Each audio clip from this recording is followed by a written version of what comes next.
Kia ora koutou. Nau mai haere mai ki tēnei hui o te Committee Ratonga Rangatopu me Te Rautaki, the Policy, Finance and Strategy Committee of Hutt City Council for today, Tuesday, 21st of November, 2023. I've got a long list of people to welcome. It's lovely to see the public gallery so full today. Thank you for your interest in today's kaupapa. I'd like to welcome some people online too. So it's welcome to Peggy Luke-Ngaheki from Te Runanga o Te Atiawa, who's online, and Kura Moeahu, who's in the room. To Jenny Smeaton from Te Runanga Nui o Tuarangatira, and Matiu Jennings from Taranaki Whānui, the Port Nicholson Block Settlement Trust. Welcome to the meeting. Welcome also to Wirangi Luke from Te Runanga Nui o Te Atiawa, Lee Hunter from Te Tātou o Te Pō, Te Whatanui Winiata from Taranaki Whānui, and Hami Love from Hikoikoi Limited, the Wellington Tents Trust. Also Mahina Puketapu, I think, is online from Port Nicholson Block Settlement Trust. Welcome to the media who are here today to document certain parts of the meeting. Lovely to have you here, and a big mihi and welcome to members of the public who are sitting in the public gallery or watching at home on Council's Facebook page. Nau mai, haere mai ki a koutou katoa. Now we're going to begin our meeting by drawing your attention to the emergency procedures on the screen, particularly those of you who don't visit us regularly. In case of emergency, please follow the instructions of our staff here with Council. They'll take us out the exits as necessary. I assume you'll know what to do in the case of an earthquake to stop and cover and hold.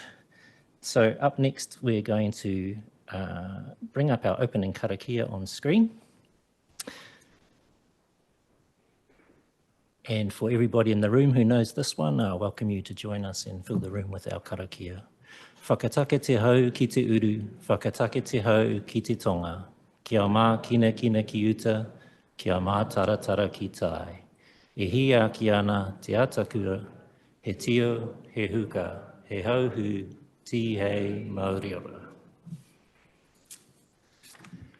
Okay, now we have a little meeting that's a little bit out of the ordinary today, so I'm just going to let you know how I'll be chairing the meeting to ensure it runs smoothly for our attendees and the public. So under Standing Order 14.1, I have agreed to allow non-committee members of our council to ask questions of officers and to participate in discussion of any item of the agenda. However, it's important to note that non-committee members cannot participate in the debate or voting once a motion has been moved and seconded, and I think all of our councillors are familiar with that. Also, under Standing Order 31.5, mana whenua representatives present at the meeting have the same speaking and voting rights as permanent members around the table. Just noting some apologies from Callum Katine, Liz Malish, Vicky Hollywell and Helmut Modlik. And we're going to open the meeting by inviting our mana whenua representatives to speak. I think the initial speakers anyway are online. So each representative of our mana whenua partners has a maximum of 15 minutes to address the meeting. I understand they wish to speak on items 5A, 5B and 5C of the agenda. And I'm going to, just looking at the screen, welcome Peggy Luke-Ngaheki. Kia ora, Peggy. Kia ora. From Te Runanga o Te Atiawa. Can you hear me? We can hear you just fine here in the council chambers, so please take your time and say your piece. Kia ora. Yeah, I want to pass it to, first of all, to Kura, and then I'll speak after him. Kia ora. Kura, you're somewhere. He looks a bit surprised, but we're going to welcome Kura to the table. Kia ora, Kura.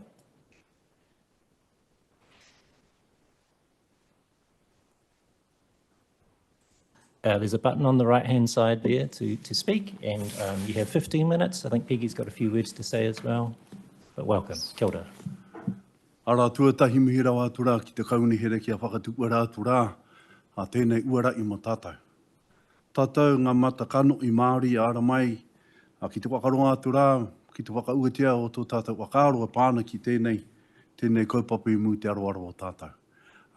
Don't want to go on too much in te reo Māori, just for the sake of those that probably don't understand te reo Māori, kei te pai tērā. But I just want to acknowledge, and I want everyone to look at that pou there, And down at the bottom on the right-hand corner as you're facing it, it's carved and it represents the Treaty of Waitangi. It's a reminder of what took place here on the 29th of April in 1840 in the harbour. And there are some of us here who are direct descendants, including myself, are direct descendants on those who signed Te Treaty of Waitangi. Not the treaty, Te Treaty of Waitangi. I am here to represent Te Rūnanga-Nui o Te Atiawa, but I am also the chairman of Waiwhetu Marae and Atiawa Toa FM radio station as well. In terms of, there are probably two areas that I wish to speak on, and the first one is probably the easier of the two. It's in relation to the name of Pito One. And I tautoko ana mātou o Te Rūnanga-Nui o Te Atiawa, ki te whakatakoto atu rā tērā kaupapa. We wish to support the name from Pit 1 to Pito One, and would like that definitely support the name change.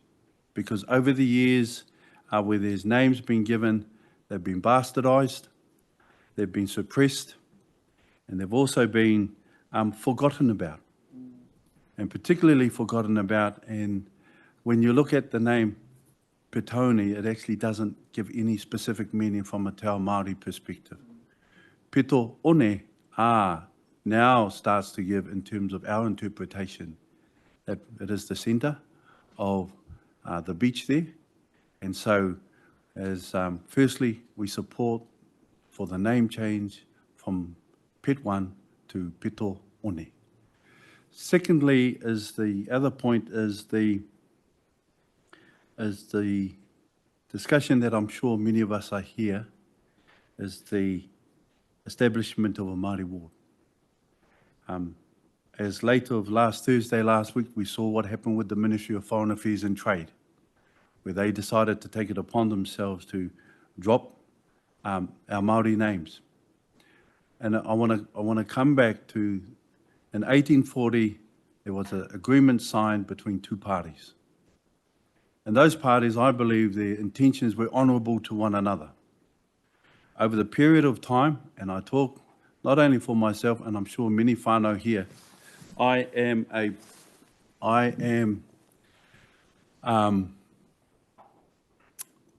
have been subject to suppression. I've been denied my language. I've been denied my culture. I've been denied my entity. Why? Because in 1840, on the 29th of April in 1840, my kuia signed Te Treaty of Waitangi here in the harbour, whose name was Kahe Tarawa Tarangi.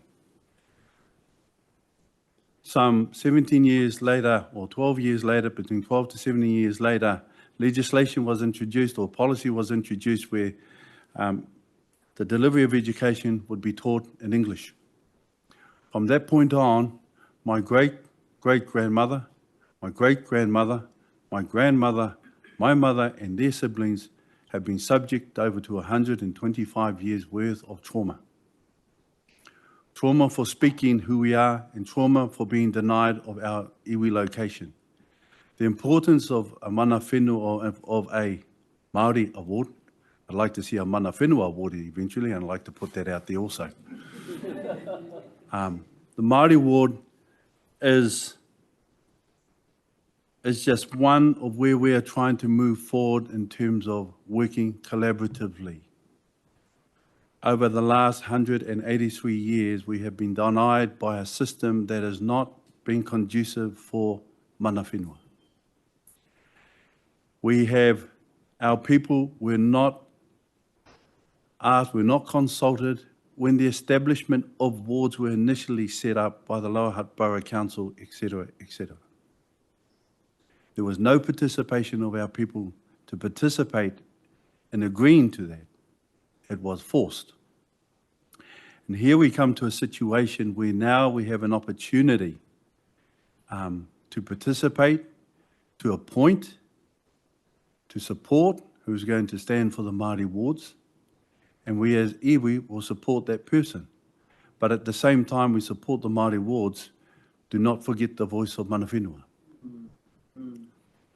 Do not forget the voice of mana whenua, because that is who we are. Like Parliament and like councils, councils come and go. When councils change over, they want to have that relationship with mana whenua, and we will always be here, no matter what.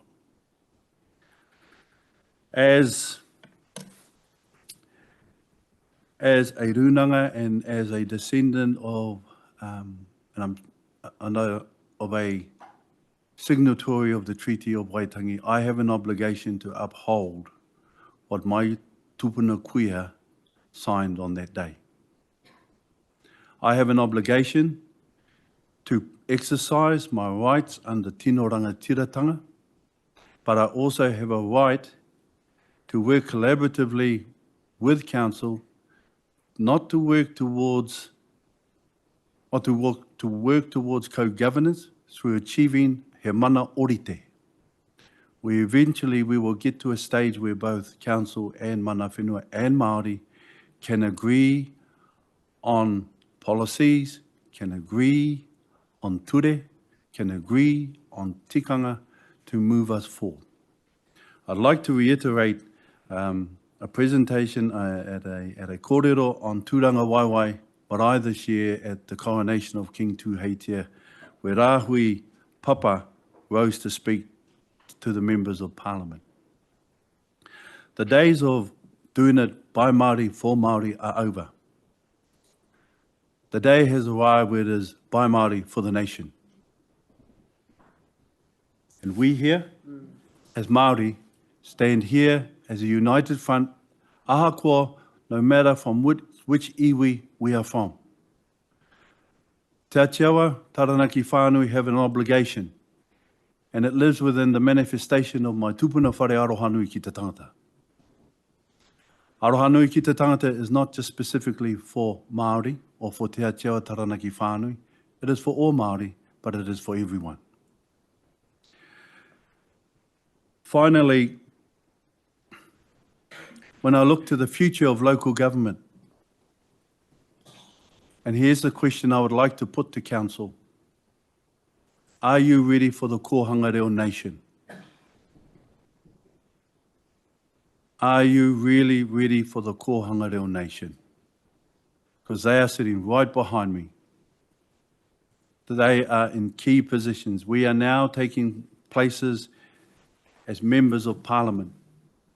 They are now our lawyers, accountants, plumbers, nurses. The Kohanga Reo nation is here.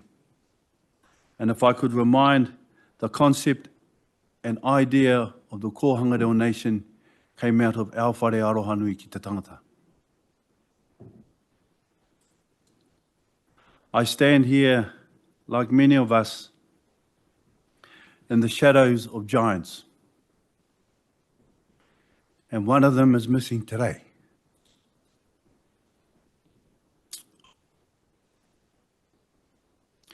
We farewelled him not so long ago. Kei tō tātou rangatira I hakara I te rangi.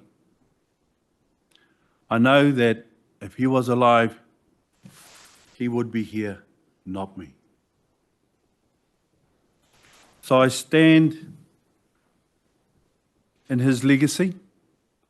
I stand in the legacy of others, Uncle Ngātata, Uncle Neville Baker. I also stand in the legacy of those who pushed and fought for what we believed is right. The Kohanga Reo nation is here, and I just want to close. When I first started my job, not so long ago, my first job was with the Ministry of Justice, or the Justice Department then. And I was told, do not bring your mumbo jumbo into this place. I refuse to leave my culture at the door. I refuse to leave my culture or someone else to tell me about what I can and can't do in places and spaces. I am here to represent, like many of us here are here to represent the future of our Kohanga Reo Nation. They will not be silenced. They will not be silenced. And so in saying that, I look towards the future where one day there will be a true wakahaurua sitting right here where you have council, where you have te iwi Māori, not just mana whenua, but iwi Māori representation, giving a fair representation in the best interest of our city, And in closing, I'd just like to take this opportunity in thanking Council for allowing me to speak here today. Nō reira tēnei ka mihi rawa atura ki o koutou. Kauri. Kauri taku aro ki tūraki rai piki atu ki tā poko poko ki pāpatahe ki orongo.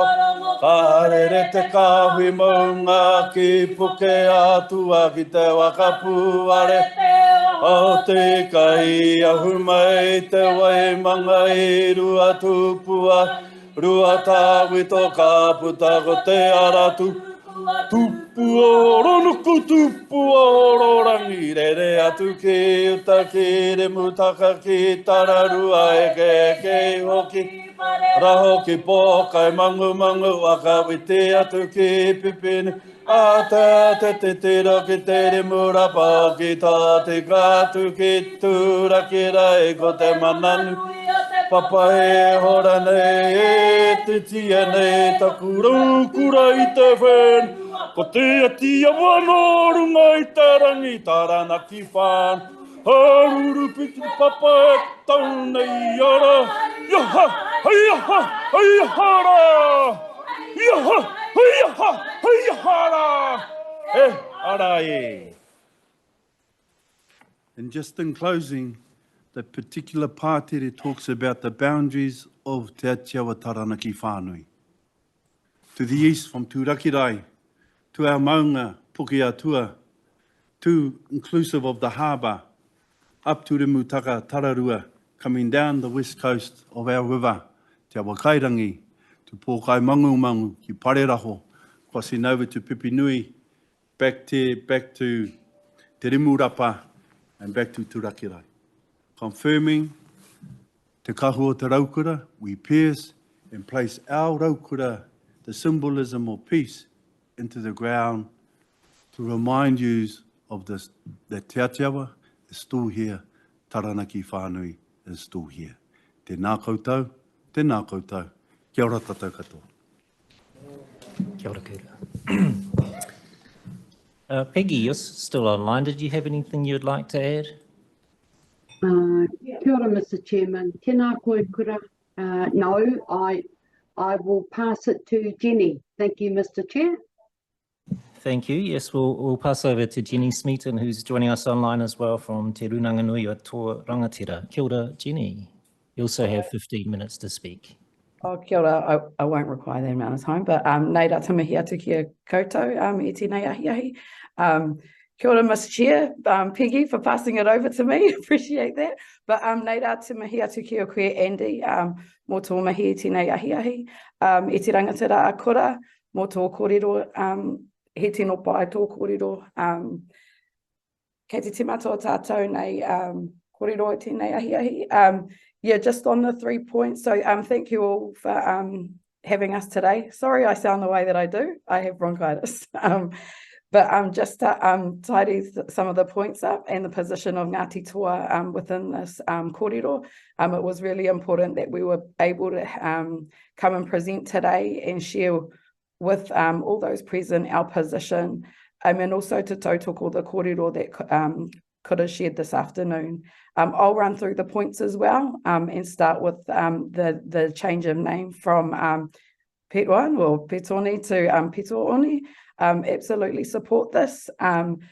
Important to have correct names within our places for whānau to understand and for our community to learn the historic association with why names have been connected to certain areas with it across the rohe, of which is occupied by whānau. So we're definitely in support of that.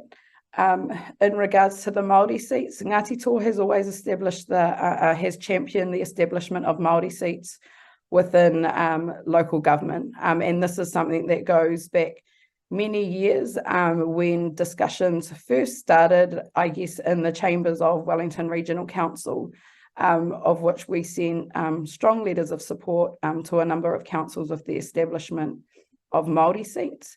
Absolutely agree with Kora's comments about, in time for them to be mana whenua seats. We absolutely support that view as well. In the absence of that, and we know that legislation is hard to change, and there was a lot of people that worked very hard to have a Māori seat present within the local government legislation, and we support the establishment and that being activated within the Hutt City Council. On that point also is that ensuring that Māori have a voice at the decision-making table becomes very important, particularly as we move through a number of the upcoming changes within the local government space that I'll talk to in my next point, but also to acknowledge that we see no watering or changing down of the role and relationship that mana whenua have with this council. We have a treaty relationship that's through legislation, our own personal legislations and acts that have come in place as a result of treaty negotiations, but also as our role as kaitiaki across the rohe. So still see a role of which mana whenua has a large role in playing within the local government space. As we move to having the kōrero around the future of local government, we welcome the change. It's been something that we've been advocating for a very long time and want to acknowledge the work and the way that the council has navigated this space and the recommendations that have been highlighted as priorities of which council supports. We absolutely need to have clarity over the status of Te Tiriti o Waitangi within the auspices of local government. It has long been a space that's been challenged within local government and often deferred to central government as being their responsibility. But when it comes down to legislation being enacted, particularly in a local government setting, it starts quite squarely at the table of council, where a lot of these things come into play, as well as enacting the conditions that fall out of treaty settlement obligations. So the future of local government should quite rightly acknowledge that. Also to mention the fact that within the changes and recommendations with the future of local government is ensuring that well-being is at the heart of what is being done. We look at the way that whānau needed to be supported, and local government is positioned to be able to do that. Who knows our community better than our mana whenua partners and our local government that work day on day to make the lives easier for the people that live within our communities. So acknowledging that as being part of giving some prominence within the changes. And also finally, looking at the way that future of local government will look at place-based innovations. So we should be supported within our local government to be able to champion and identify opportunities that have been developed from a local based setting and looking at how we can implement them best for our community. National objectives and implementation from a policy setting view doesn't work locally. So we support what's being presented within the future of local government document. I think I've said enough for today. And so I just want to thank you all once again, particularly our kaimahi that have worked alongside us in terms of ensuring that engagement is robust and collaborative in the way that the documents have been prepared. So to make an acknowledgement there, and to our whānau from Waifetu for te runanga nui o te Atiawa, kia ora te whanaunga. So kia ora. Kia ora, Jenny. Thank you very much. I do have a brief written statement as well from Helmut Modlik, the Chief Executive of Te Runanganui o Ngāti Toa Rangatira, so I'll slip that in now. Helmut says, Ngāti Toa supports the establishment of Māori wards as a step in the right direction to strengthen the voice of Māori in the governance of our community. That said, we are also very clear that such wards do not represent, nor should they replace, the Tiriti partnership between mana whenua and kāwanatanga at the local level. That said, kia koutou te rākau. So that's from Helmut. Now I'm going to pass over to Matthew Jennings from Taranaki Whānui, Port Nicholson Block Settlement Trust, who's online. Hopefully he's listening and can turn his camera on and join into the kōrero. Thank you, Matthew. Kia ora. Kia ora mai tātou. Tuatahi, my apologies, Mr. Chair. Tēnā koe, Andy. My connection appears to be weak, so I'll just leave my camera for now to enable, hopefully, good audio for this discussion. Yeah, we can hear you just fine. Thank you. Ka pai. In the first instance regarding the Māori wards kaupapa, I don't have too much to say at this point. I'll certainly, through the Standing Orders, reserve the opportunity to discuss this item as it comes up further on. And in doing so, I acknowledge the exhaustive efforts as of the likes of Matua Tereira Pukitapu and his legacy in establishing that for mana whenua and the takiwa. I would note, of course, that I endorse the aspirations of Matua Kura for a genuine partnership with Council moving forward, and certainly believe that Māori wards form just one part of that relationship. And I also look forward to the evolution of this ward to one which represents a mandated space for mana whenua at the council table, because we as mana whenua hold the same roles and responsibilities as council to secure a positive future for the people of our takiwa. With respect to the letter of support for Petone name change proposal, I would in the first instance just say certainly the rhetoric around traditionally no written language for Māori is a tired one, and quite frankly a racist one. And certainly from my perspective, this is not about spelling. That is merely a byproduct. This is about correct pronunciation and meaning. By applying best practice for spelling and writing Māori, of which there is now in 2023 a significant body of work, this then gives effect to the ability for our people to pronounce these words and phrases correctly, and therefore be able to derive significantly richer meaning from these names. Now, even as I'm reading this report, and it may be that the literal meaning of some of these names can seem fairly simple, they all carry with them a rich narrative and whakapapa, therefore they warrant their correct pronunciation. So I would definitely endorse the conversation around the name change for Petone. And certainly as a beneficiary of the Wellington Teens Trust, I fully endorse the mandate of the elected representatives of the Trust to pursue this matter to its successful completion. And of course, I would also tag in here that the conversation needs to continue. Petone, whilst the one we're giving light to at the moment, there are others in our takiwa.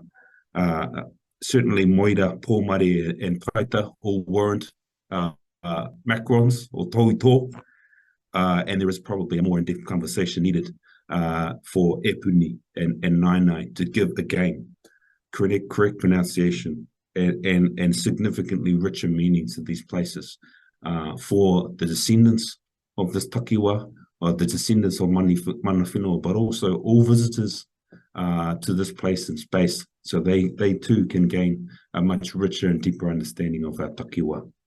Kia ora mai tātou. Thank you, Matthew.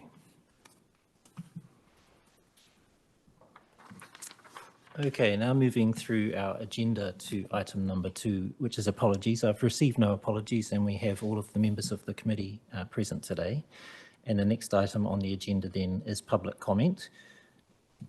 I've just been handed an updated list. We have a number of people wanting to speak to different topics on the agenda. The first on the list is Belinda Moss, who represents the Eastbourne Community Board, who would like to speak to the item on of dog control bylaw for Tupua Horonuku.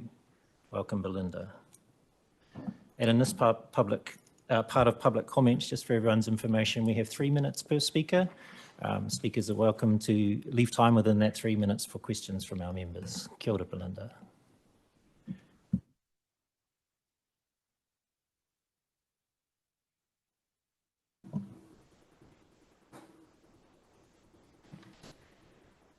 Tēnā koutou. I'd like to acknowledge the previous speakers.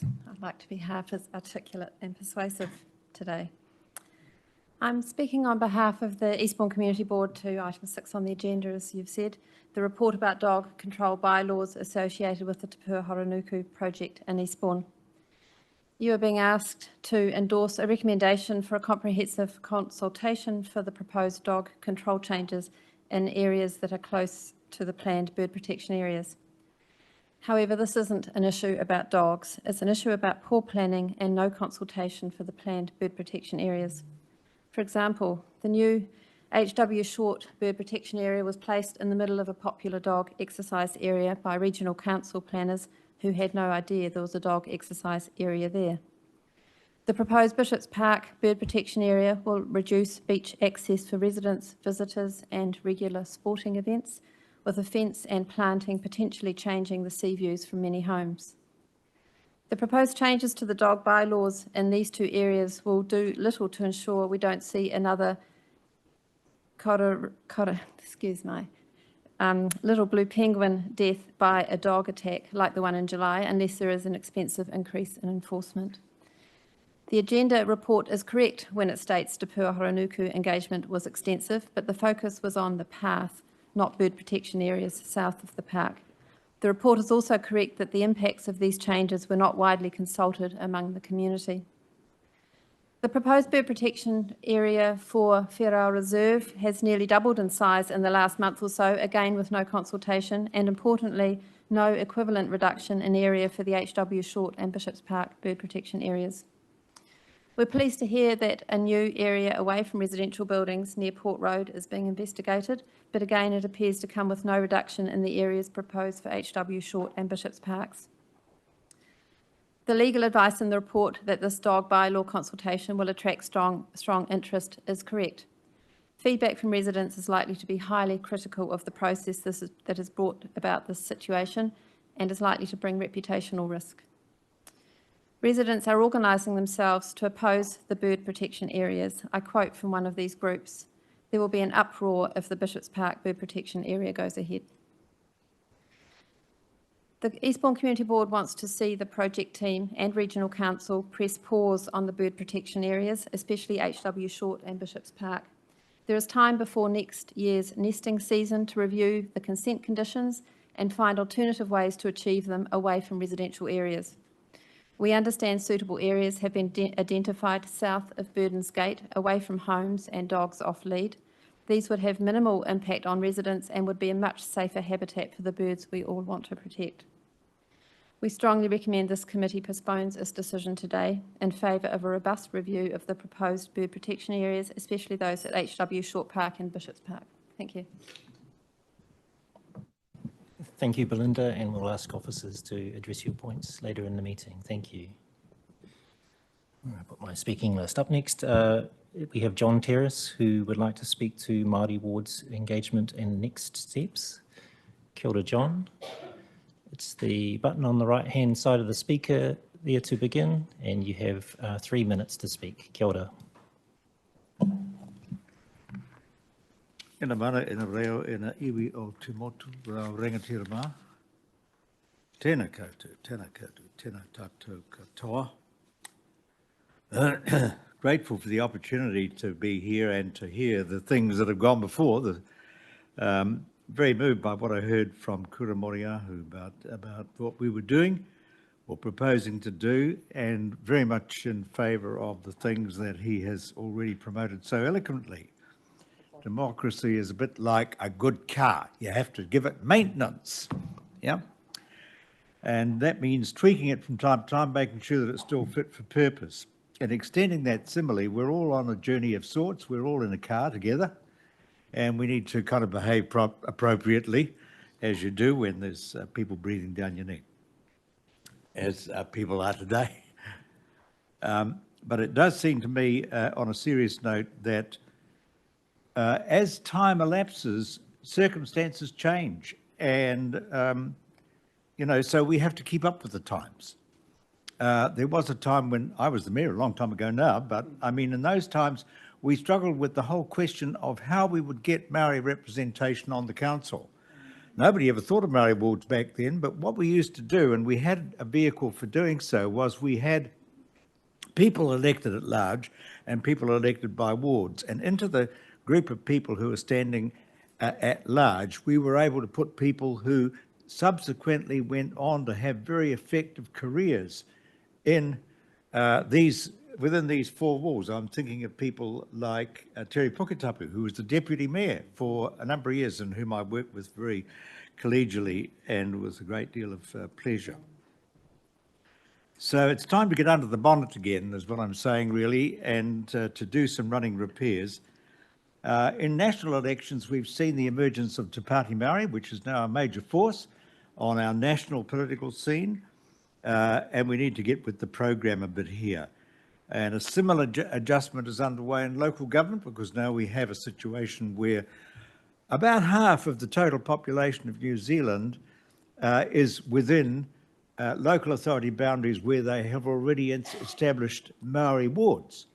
So we're kind of a bit behind the play here, and we need to catch up. And that, I guess, is what I'd be here to try to advocate effectively for us to be able to do. It's not a major change, though.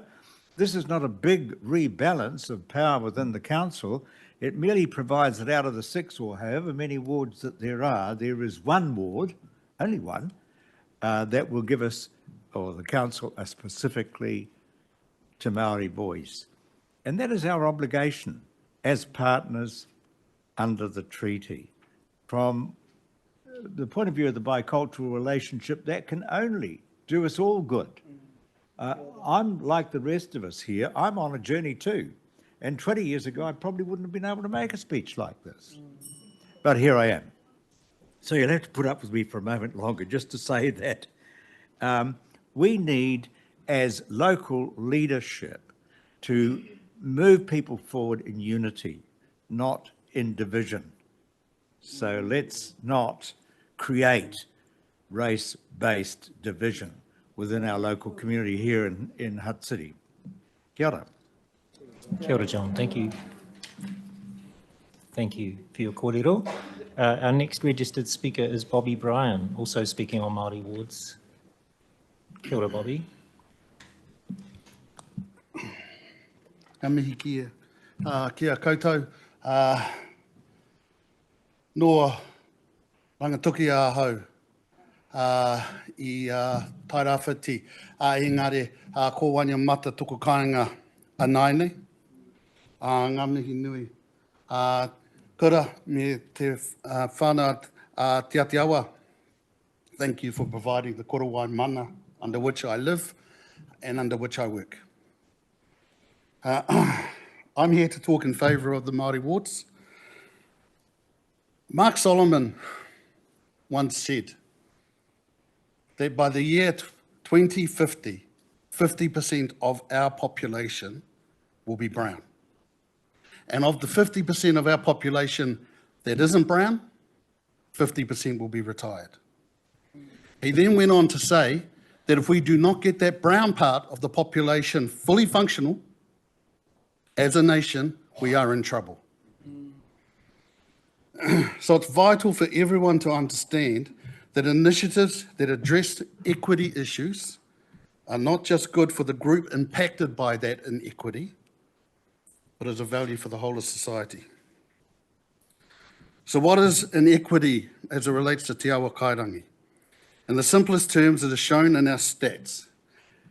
And these stats tell us that a Māori child born today in Te Awa Kairangi is more likely to have poor education outcomes, more likely to have poor economic outcomes, more likely to have poor employment outcomes, more likely to have poor justice outcomes, and more likely to have poor health outcomes, just by being born Māori. It is up to the decision makers of our society, alongside the social crusaders in our communities, to do everything in our power to do what we can to circuit break this for this Māori child, born in Te Awa Kairangi today. And as Tam Mark Solomon reminds us, this is not just about the benefit of this Māori child, it is for the advantage of all of us. A healthy and equitable society is good for us all. So into this mix, we place the opportunity of having Māori wards. You have an opportunity to get a dedicated Māori voice on this council for that Māori child. Will it solve all the problems of inequity in Te Awa Kairangi? No. Will it be the ointment to heal the issues facing this Māori child and that everything that these stats suggest? No. But it brings a dedicated voice to this council for that child. And therefore it's a damn good start. Nō reira, ki ngā mana katoa tēnei wā. Tēnā koutou, tēnā koutou, tēnā koutou katoa. Kia ora, Bobby, thank you. Our next registered speaker is Jessie Mara, also speaking on Māori wards. Jessie.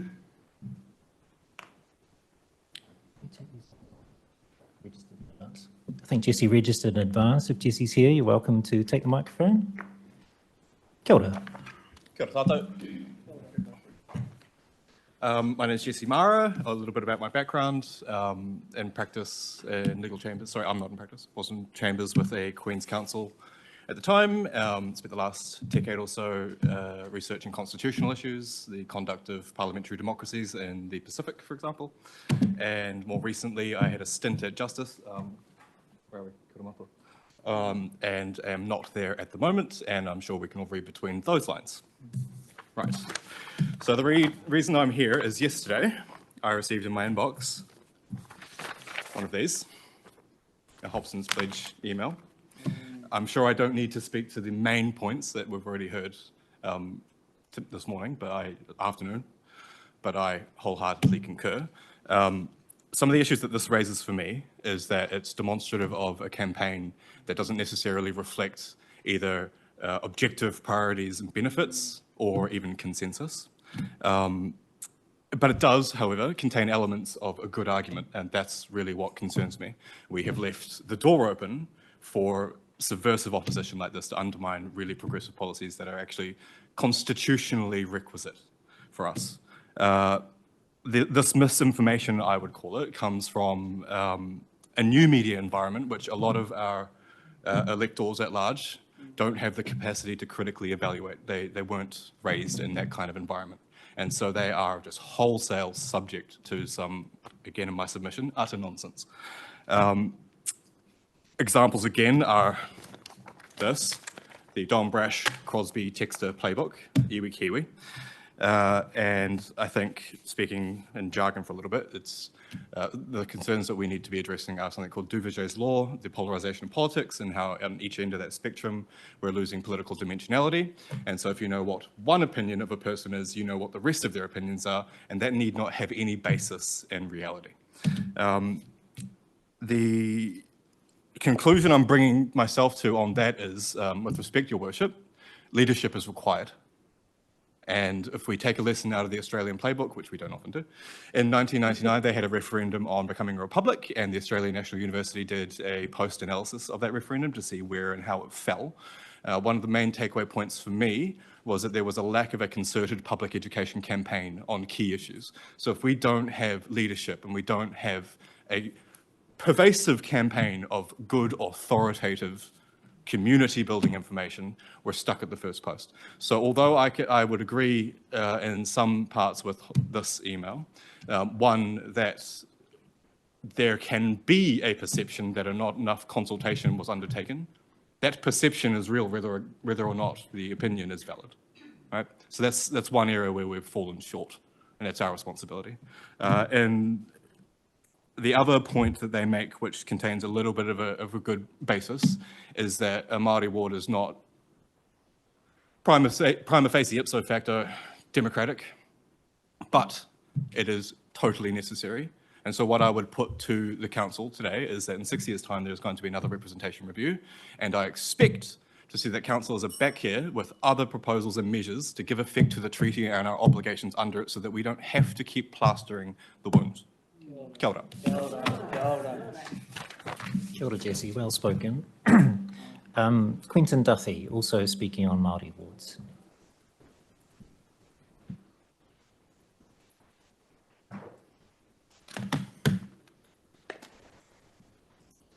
He mihi kia atu ki a koutou katoa, ki ngā kaikonihera, ki te mana whenua, and to all my fellow citizens.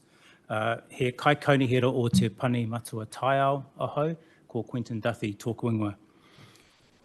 The purpose of our Māori ward is to ensure Māori representation on council. It would guarantee a Māori voice at the council table. It is about recognition, respect, opportunity, honouring Te Tiriti o Waitangi and much more. Māori are represented on Hutt City Council, both in quantity and quality of representation, in my view, but it hasn't always been this way, and it also hasn't been the case on my council, Greater Wellington Regional Council. It was only last year that the public elected the first ever Māori member to your regional council. That's 30 odd years without any Māori representation of the region, a sad legacy for a council that is charged with protecting our region's environment, providing crucial public services like public transport and drinking water, and regional leadership. The benefits of that election have been immediate. I've just come from a workshop of our long-term planning committee, which is much deepened and enriched by the participation of mana whenua representatives. This would not have happened without the leadership of our first Māori councillor, Councillor Hikiti Ropata, he mihi kia ia, and the support of her colleagues. And I recognise my two fellow councillors from Te Awa Karangi ki Tai, Councillor Ken Laban and Councillor and former Deputy Mayor of Hutt City, David Bassett, he mihi kia rawa. Ensuring Māori participation on council is a basic responsibility, and a ward is a basic step towards that. It is complementary to, but not a substitute for, the partnerships with mana whenua as we seek to wisely govern and manage the environment and our public services that are there for us all. Last month, Greater Wellington voted unanimously to introduce a Māori ward. I'm proud that all councillors supported that, including my two fellow Te Awa Karangi ki Tai representatives. We supported a Māori ward to ensure that at least one Māori voice will always be present on our council, and because we know that this benefits our region, Māori and non-Māori alike. We also know it's the right thing to do. A Māori constituency rep for the region will have an enormous job. The region is large, diverse and dispersed.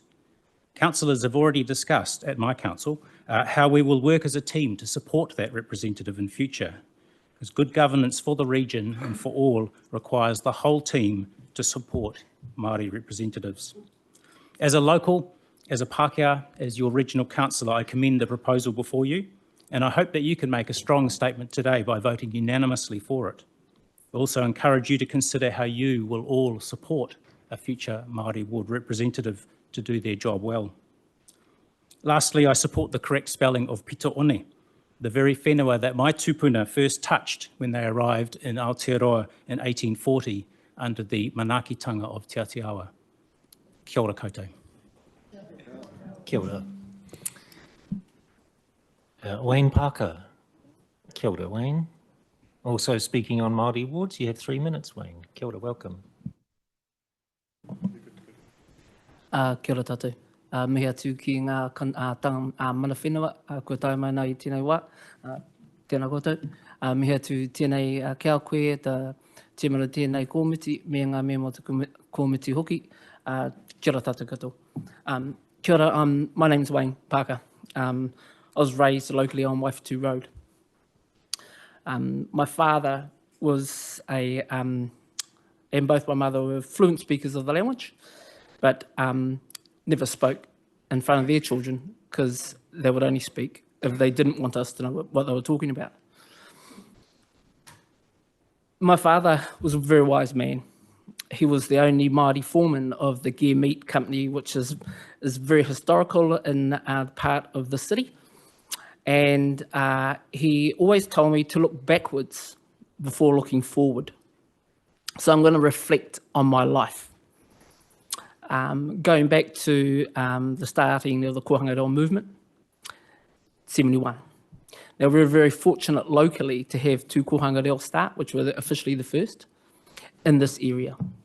That took place in 1980, I think, from memory.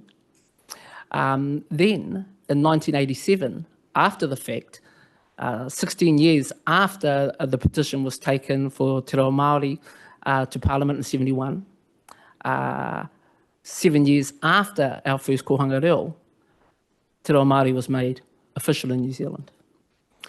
I find, looking back historically, we're always behind. I was the very first bilingual trained teacher in 1990. That was the Sesqui celebration, the 150 years of the signing of Te Reti o Waitangi. 1990 I was trained. I did a lot of my training at Waifetu School, which was a bilingual school at the time. And it took a long time for things with Te Reo Māori to progress in the education system. Today is my 52nd birthday. I look at what progress has been made with Māori representation. We have a national structure where we have electorates for Māori, 7 of them on our parliament. It's a done deal, it's been there for a while. But at local government level, we're in the stage where we have to vote on these things. I can see that with the what's been said today, I'm glad to see the support in the room. I had concern with a lot of rhetoric, which you see on social media, about negative statements, about making this a racist issue. And to hear the people that are here today and the calibre that has been spoken, I'm very proud to be sitting here amongst friends today, because I believe this is an issue which is a simple issue. A lot of what I wanted to speak about has been said, has been spoken about. But one thing I'd like to acknowledge is those members who are on council who are of Māori descent. They'll often have to hold their Māoritanga with their work, but it's not official. So my stance today is let's make this official. Kia ora tātou. Kia ora. Thank you, Wayne, and harihiru tau kia koe. Linda Olsen, also speaking on Māori wards. Kia ora, Linda. Kia ora tātou katoa. Ko Linda Olsen taking ingoa. I said to my husband this morning, I'm going to make a statement. That's why I'm dressed like this. On behalf of my ao tupuna, Taranaki, Te Arawa, Ngāpuhi, Kaitahu, and I've forgotten the other one. So that's why I'm like this, because our people used to be great speakers. They're our chiefs. So thank you, Kura. Don't have to say anymore because he has already spoken, and so has others. So I tautoko, and I tautoko naming. People should start calling Wainemata Maunga, not Wainemata Hill. Pitioni, tautoko. So those are the things we've got ourselves have got to tidy up. Not nui, not Omata, it's Wai Nui Omata. That's my stance for our wards. And it'd be great to have a ward because they'll be able to straighten it out. Not myself, but the ones that get selected for our Māori ward or our mana whenua ward. I tautoko that mana whenua ward. Kia ora tātou katoa.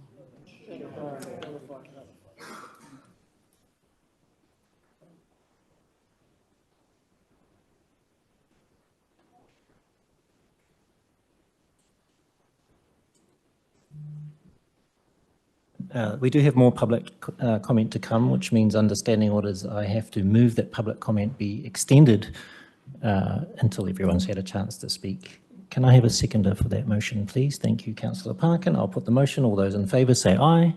Aye. Any opposed say no. I declare that motion carried. Thank you for bearing with the formalities. And our next speaker is Luana Fruin, also speaking on Māori wards. Kia ora, Luana. Tēnā ra koutou e te wānau wānui, and tēnā ra koutou to our kaiwaka aere of the council.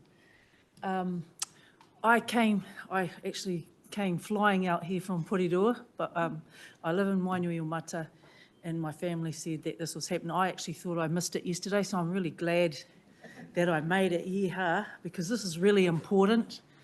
It's important that we have clear representation of on the council itself for Māori. So all I'm going to say is don't be afraid. You know, don't be afraid, because, you know, we're not here to take all the toys. We're just here to kind of, you know, even it all up for all of us to have a say. I mean, you know, having just one person as the ward person, which we will all back, everyone will back it, is, that's not enough.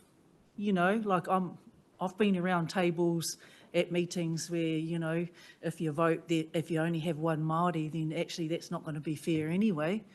But at least it actually brings forward our voice and what's happening for our tamariki, because really we're on our way out. We're actually on our way out, but it's for our moko. So it's for my moko's moko. Why I raced out from Porirua today. I actually work for Wānau Manaaki or Tararua Kindies, and we're actually just in the process of merging with Tauranga. So if I had known about this, I might have invited Andrew Judd down to have a talk about Māori wards, because, you know, he's been championing this for a long time then, what I know, and being the mayor in Taranaki way back then. So, yeah, just please make the right choice for all of us. That's all I think, and I'm part of the little generation because I work for kindies, but actually our kindergartens is an integrated service, so when a child comes, we work with the whole family, and that's how it should be, really. And also what Kora said about the kohanga, because, you know, they're right up close, beautiful going anywhere and seeing all our little ones speaking te reo Māori, you know, it's great. Because, I mean, we grew up in a time when there was nothing of that, you know. So, yeah, my thing is just don't be afraid. Don't be afraid to do the right thing. And as for pito o one, yeah, I've always been saying that. Remutaka, I've been saying that too, and Sira Rimu, a long time, because I'm the kaitiaki or kaupapa Māori for our service. So always having a Māori voice to do things. But, yeah, love and light to everyone, and hey, let's do the right thing. Kia ora. Thank you. Our next speaker is Tamati Keens from Te Kākano Marae, who's hopefully going to join us on Zoom. I can see Tamati there. Tamati, feel free to turn on your camera and microphone.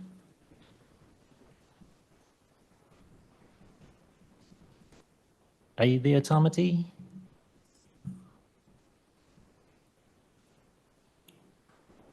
Okay, maybe we'll move on to our next speaker and give Tamati another chance in a few minutes' time. The next registered speaker who's in the room is Vern Winitana. Kia ora, Vern. Vern's still here? No? Okay, Michelle Duckett.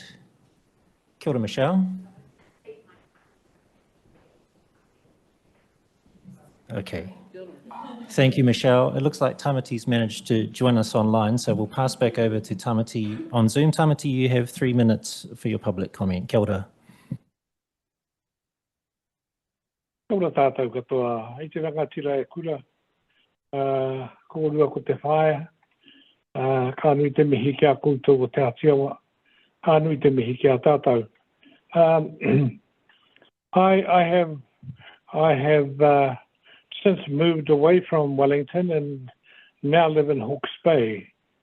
And of course, you will know that Hawke's Bay is also about to address the same issues that you're addressing in Lower Hutt today.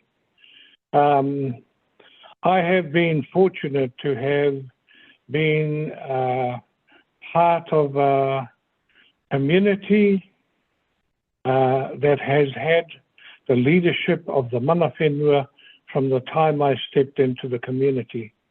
As you know, there are 7 Taurahere marae in Lower Hutt, and my understanding is all the Taurahere marae in Lower Hutt understood where we were placed in terms of the guidance and protection of the tangata whenua, the mana whenua in Lower Hutt. One of the things I think that we will be challenged by is our history. And I encourage the council to not be afraid of looking at our own history in terms of where we've come from and what we're trying to do today. It's not a good history. Of the 66 million acres that New Zealand is made up of, and the signing of the Treaty of Waitangi in 1840, by 1852, 50% of that land was lost. In some way, some shape or form, it was lost to the colonial machine. That's our history that we have to look at changing today and move forward as one people. But in moving forward as one people, understand where we fit in the pecking order of what that one people looks like. And for me, I had the privilege of being taken care of in all my time I lived in Wellington by Te Aotearoa. Tēnā koutou te mana whenua. Kia ora, that's about all I have to say. Kia ora Tamati, thank you very much. We've got a couple more speakers to come. Next one on the list is George Mackay. Kia ora, George. I'll just get you to turn that microphone back on. It's the button on the right, and you have 3 minutes to speak.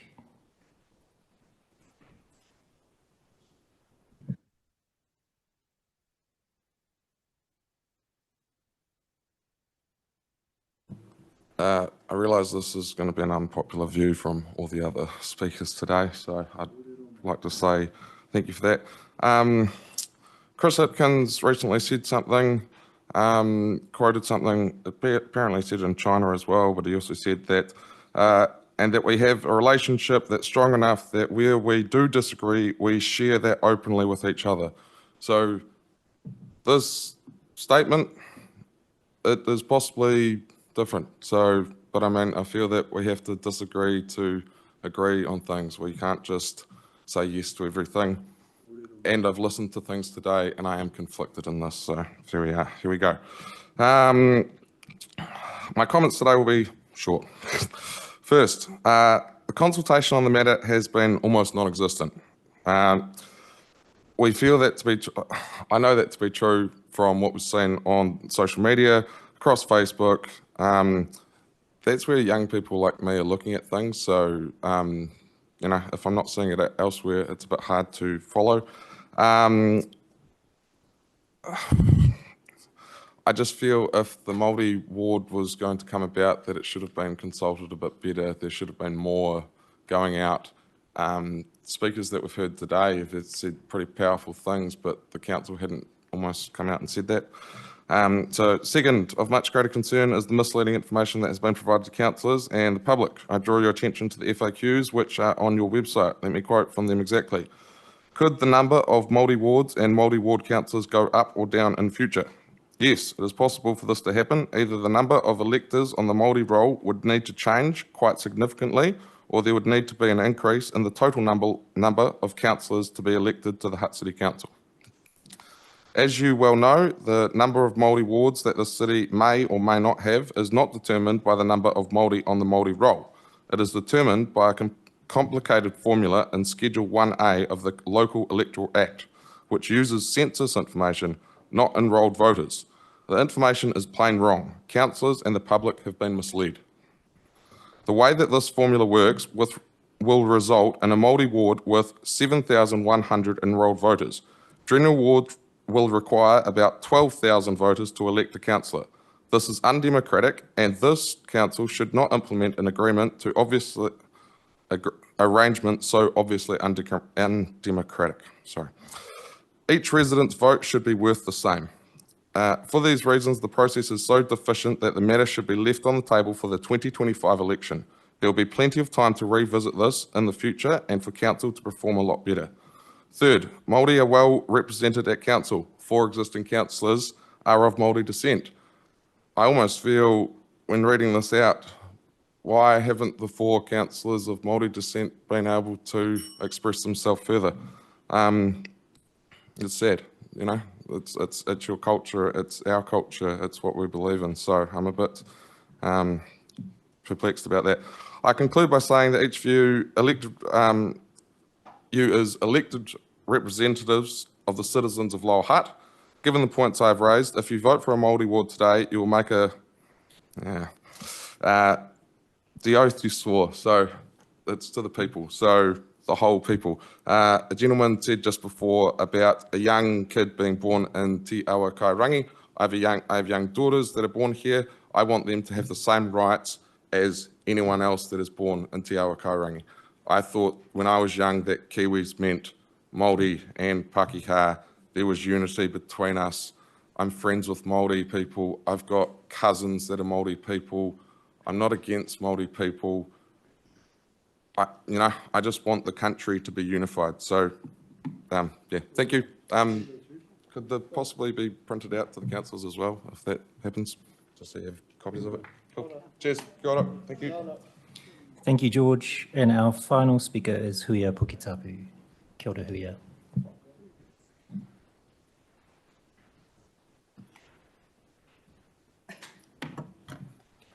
Kia ora whānau. Te tuatahi ka tuku mihi kia koutou. E tautoko nā mihi kua mihia. Nō reira, kia ora. Today I sit here with lots of many hats on, but I'm going to sit here wearing my mokopuna's pōtai today. My mokopuna are Turirangi, Taia, Amira, and Te Hapiro, and with the one on the way. And I'm here to thank you all for voting in favour of this kaupapa of Māori wards. Through you voting in favour of this some 2 generations ago, my grandchildren have been able to benefit from that decision, from your vote of the yes and the things that you have championed over the last 2 generations for them who are now in their 40s running this country. So I'm here to thank you for doing that. Simon, thank you. Chris, kia ora. Karen, kia ora. Gabriel, tēnā koe. Naomi, kia ora. Campbell, tēnā koe. Tui, kia ora. Brady, thank you so much. Tony, kia ora Tony. And Glenda, kia ora. Josh, tēnā koutou. It's been a long, hard track over the last 2 generations for them. But because of the legacy that you set back in 2023 for this vote, they've been able to be successful in many things that I wasn't being able to be successful in my growing up and during the time of my father. And as has been spoken about today by John, kia ora John, tēnā koe. During the times when he served this community as a councillor and as a deputy mayor, so that my generation could benefit from that during his time. And so by the legacy that you guys have set in 2023, you've allowed the younger generation, which my mokopuna sit in, to benefit those things because you have championed that pathway for them. So my kōrero today is to mihi to you all for being brave and courageous to take that stance for our people who have been entitled to this right for a very long time. But it's you who have set that legacy for them. So nei rā te mihi ki a koutou katoa, tēnei puari. I'm grateful, I'm appreciative, and so is everybody else of my mokopuna's generation. Nō reira, kia ora koutou, kua takoto te mānuka ki a koutou katoa. Tēnā tātou. Thank you, Ian. Just before we close off public speaking, I'd just like to double check. We had a long list that I haven't missed anyone on the list. Was there anyone else who had registered to speak who I haven't called upon? Kia ora.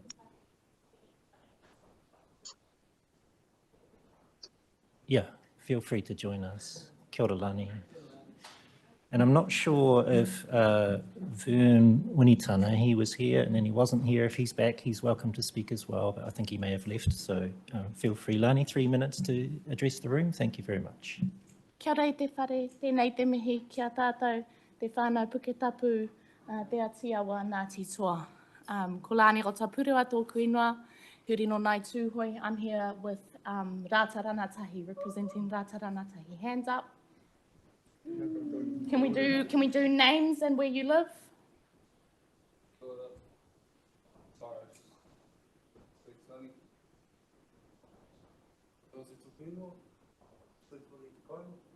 we?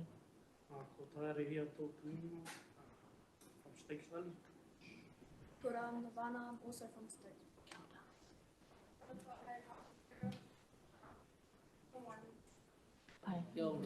We've spent our morning at Te Puni School, growing kai, our afternoon at Taira College, and we've seen a message come through our Te Atarani whānau, be here.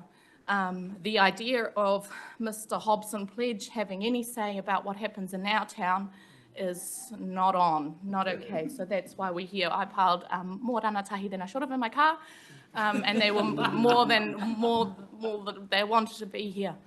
I hear so often that our young people are disengaged from politics because it happens in rooms like this. I didn't even know what door to come through, and I know so many of you. We're so concerned about our future. We have radical hope and we got a plan, because we don't put all of our faith in this place, because in the past it's been disappointing. But I look in this room and I see councillors that I believe have their best interests in our future at their hearts. We have the chance to be a city that is transformative in the way that we shape our town. And I believe in the brilliance of these ranatahi, and if me babbling on shows them that we have a voice, and if we can add one more voice through our Māori wards, it'll be of benefit to us all, bro. For your girls, you know, that is unity. We're not, we're yeah, yeah, you know, and we currently don't have unity, because we know our stats of suicide, rheumatic fever, illnesses of poverty, housing, food insecurity. We don't need to look at the numbers, because we feel it every day, we see it. And so more Māori voices and spaces like this making decisions for the health of all of our community, that's a good thing. Kia ora. Lani, are you able to take a quick question, please, from one of our councillors? We'll just get you back to the microphone. Kia ora, Lani. The rules are, if you finish under the 3 minutes, we're allowed to ask you a question. The problem is it has to be a question. So I would thank you for coming. Thank you for bringing the rangatahi. The question is, A, will you come back? And B, would you like to get in touch and we can come and talk to you too? Love to. Come hang out in the garden. Thank you. The door is always open. Yeah. Likewise. Yeah. So Rata Ranatahi is one kaupapa. Kazizi Te Mara is another kaupapa. Come on, help me out. A new generation of common unity. Feed the Whānau Māori Growers Collective. They're there. We're ready to engage, but yeah, come see us, please. Thank you, Lani, and thank you to everyone who's shared their whakaaro in public comment today. All of you in the room, now you know where the door is, and we hope to see you again at council table, but please also invite us to come and visit you in your space as well. Okay, so that brings us to the end of public comment. Next on our agenda is conflict of interest declarations. Does any member of the committee have a conflict of interest to declare in today's meeting? No, nice and easy. Then we will move into our first agenda item, recommendations to Kaunihera o Te Awa Kairangi, the Council, for 21st of November 2023. And the first agenda item 5A is Māori Wards engagement and next steps. For committee members, it's on page 8 of your agenda. And I will invite Richard Hardy, our Head of Strategy and Policy, to come and speak to the item. And I believe Richard has a short PowerPoint presentation for us as well. And members also on the table have a couple of documents that were emailed to us yesterday, some additional background information to the paper and a copy of the FAQs from the Māori Wards consultation. Kia ora, Richard.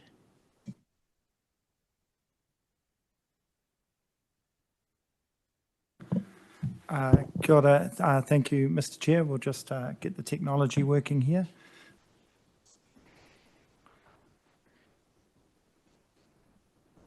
Should I just redo it? Yeah, there it goes.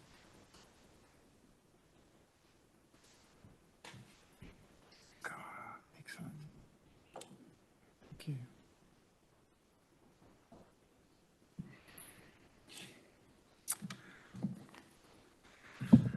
Thank you, kia ora koutou, and thank you for this opportunity to present the report on the Māori Wards and the decision that's coming up today.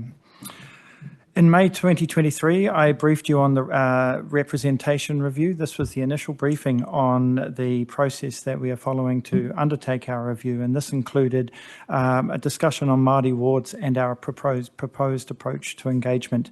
I briefed you again last week on the 8th of November with an update on how an engagement went. I'm not proposing to go back over that material today, but I do want in this presentation to give you a short update on our engagement approach and to clarify for you the ward voter ratio around the plus or minus 10% rule.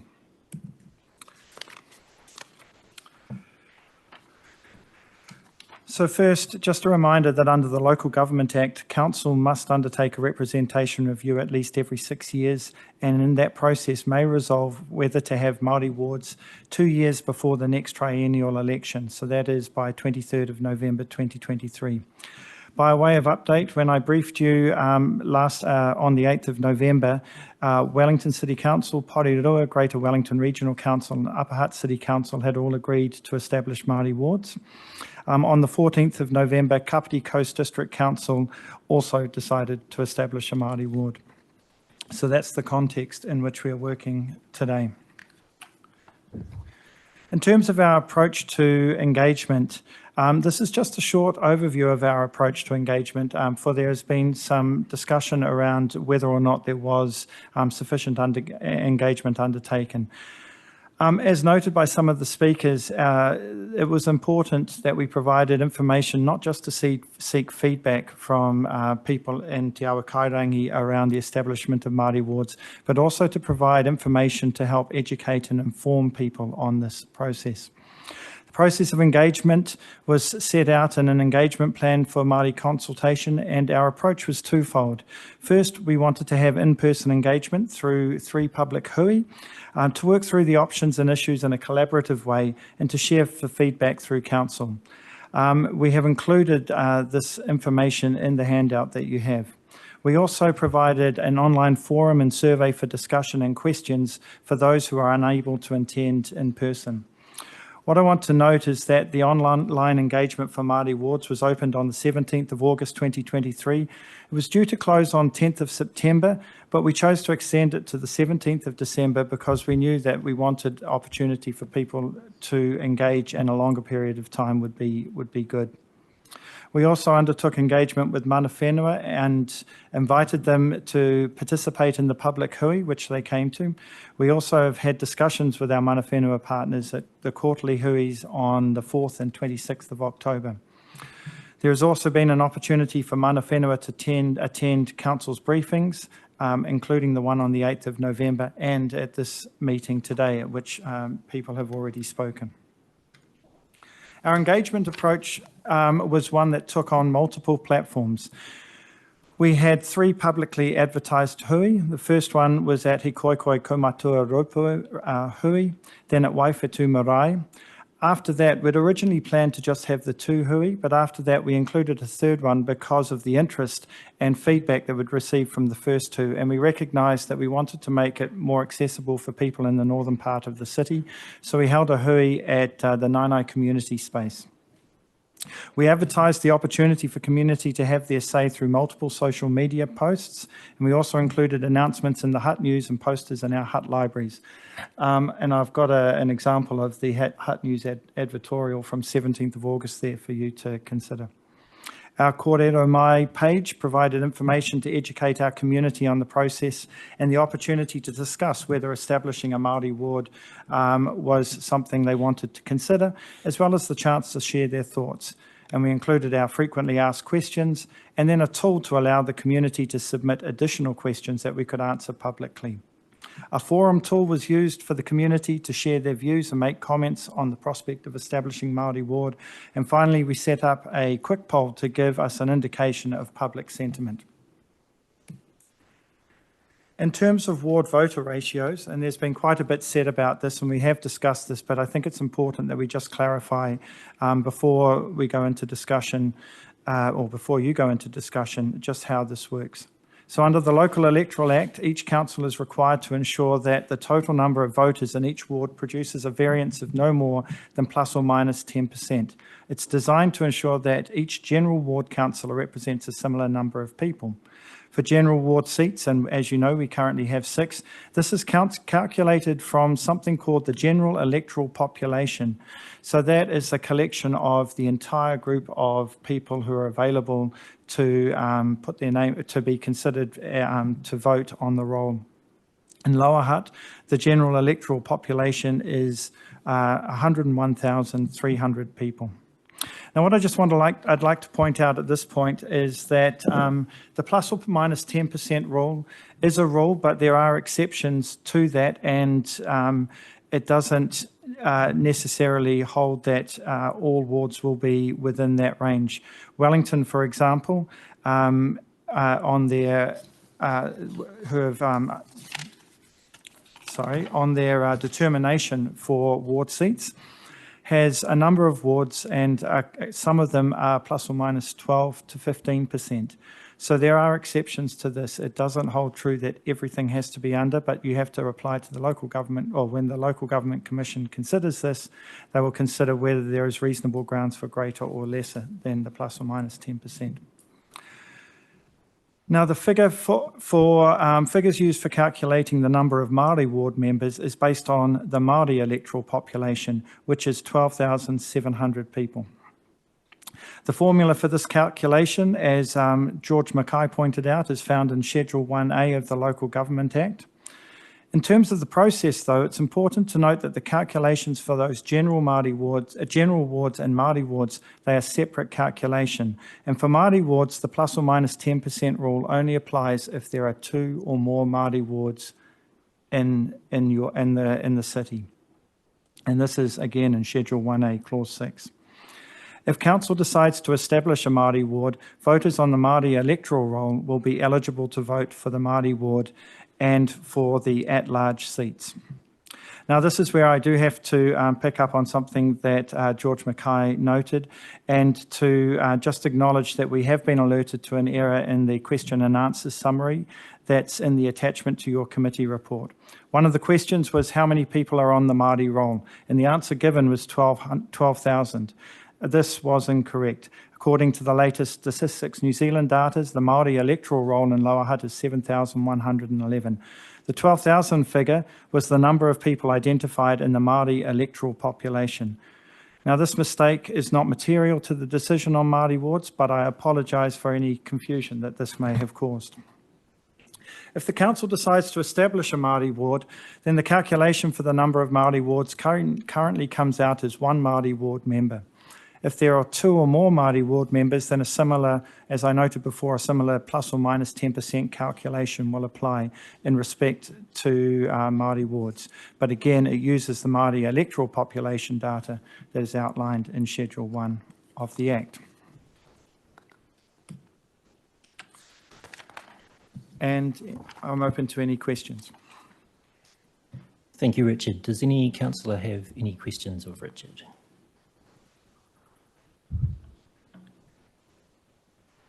I did have a couple, but I think you've kind of answered them already, Richard. But I was just wondering about our two neighbouring councils, Wellington City Council and Porirua City Council, who are a bit ahead of the rest of us in this decision making.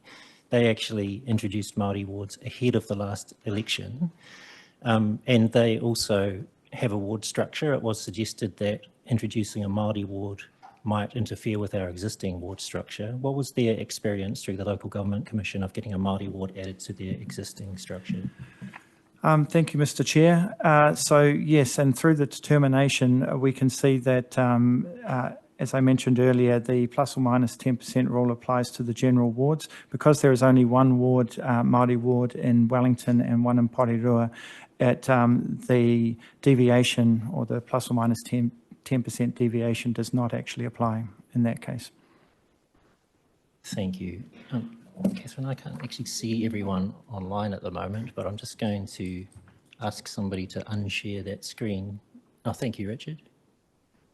No, you've reshared the screen. Here we go, just so I can see if there are any questions from the attendees online. Does anyone online have a question for Richard? Councillor Brown. Kia ora. Kia ora, Richard, and tēnā koutou katoa to mana whenua partners. Richard, one of the speakers, and thank you for all your work on this. I think there's not many questions because we had a very in-depth amount of information come to us. A lot's been answered now, but one of the speakers talked about the legislative process for the next review and what position we have to advocate for that. That sits, I'm sure, in the future of local government, but what position can we take with that to have a further legislative program for Māori wards? Thank you, Councillor Brown. Through you, Mr. Chair. There are a number of options, as you mentioned, through the Future for Local Government review that are currently under consideration. The decision today will, on Māori wards will it will take effect for the next two elections, during which time we'll be able to consider other options. But we don't have, at this point today, we don't have other options to consider, but we'll work to those in the future. But I would like to just reiterate that the Māori ward decision is separate to all the current arrangements that we have for working with mana whenua partners and for engaging with Māori in Hutt City as well. So that doesn't change. Okay, thank you very much, Richard. Oh, sorry, was there another question? Councillor Stallinger? Yeah, I'm not quite sure, Mr. Chair, if this is appropriate, so I'll just let you decide on that. But I've really got a question more for some of our other members, particularly I'm referring to our members of Māori descent, and I'll just explain why. One of the key considerations for me is the extent of Māori representation around our council, which is very valuable to us. And actually, one of the speakers, I think it may be Mr. Parker, alluded to the fact that, you know, they're wearing two hats. I just wonder if it would be possible, if you'd allow it for the committee, particularly myself, to get some comments from those Māori members here as to how they feel about their role and ability to represent the views of Māori as distinct from what a specific councillor would be able to provide to this council. Okay, I'm going to let anyone respond to that. Councillor Brown's hand went up pretty fast. Was that a response, Councillor Brown? We can't, you're still muted there, Kiri. Yeah, it was. Firstly, thank you, George, for raising that. And I do want to congratulate you for coming to the table, because we did get a lot of feedback on email, and sadly none of them have come. So I really do acknowledge that you had the courage to come to the table. So thank you for that. Yeah, we're one of four Māori representation at the table. There's And we wear both hats, but we do that willingly, and we work really hard with that. But we are as good as we are voted in. So we are at the mercy of the electoral cycle. So while we've got 4 now, one election could end up with no representation at the table. So it is important that the legislative side of having representation at the table is not left to the electoral cycle. As we have the representation now, we may not have it in the future. And another speaker could have mentioned about this is a Māori ward, but we certainly need a mana whenua representative person as well.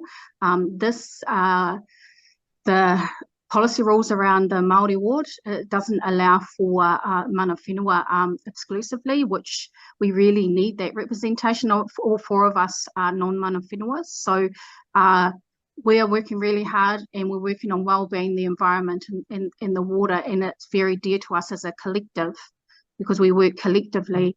But we need that legislation and we need that policy to ensure that we've got not only representation, but work towards partnership at the table in the future. That's my view. Thank you. Thank you, Councillor Brown. Councillor Tupou would like to respond as well.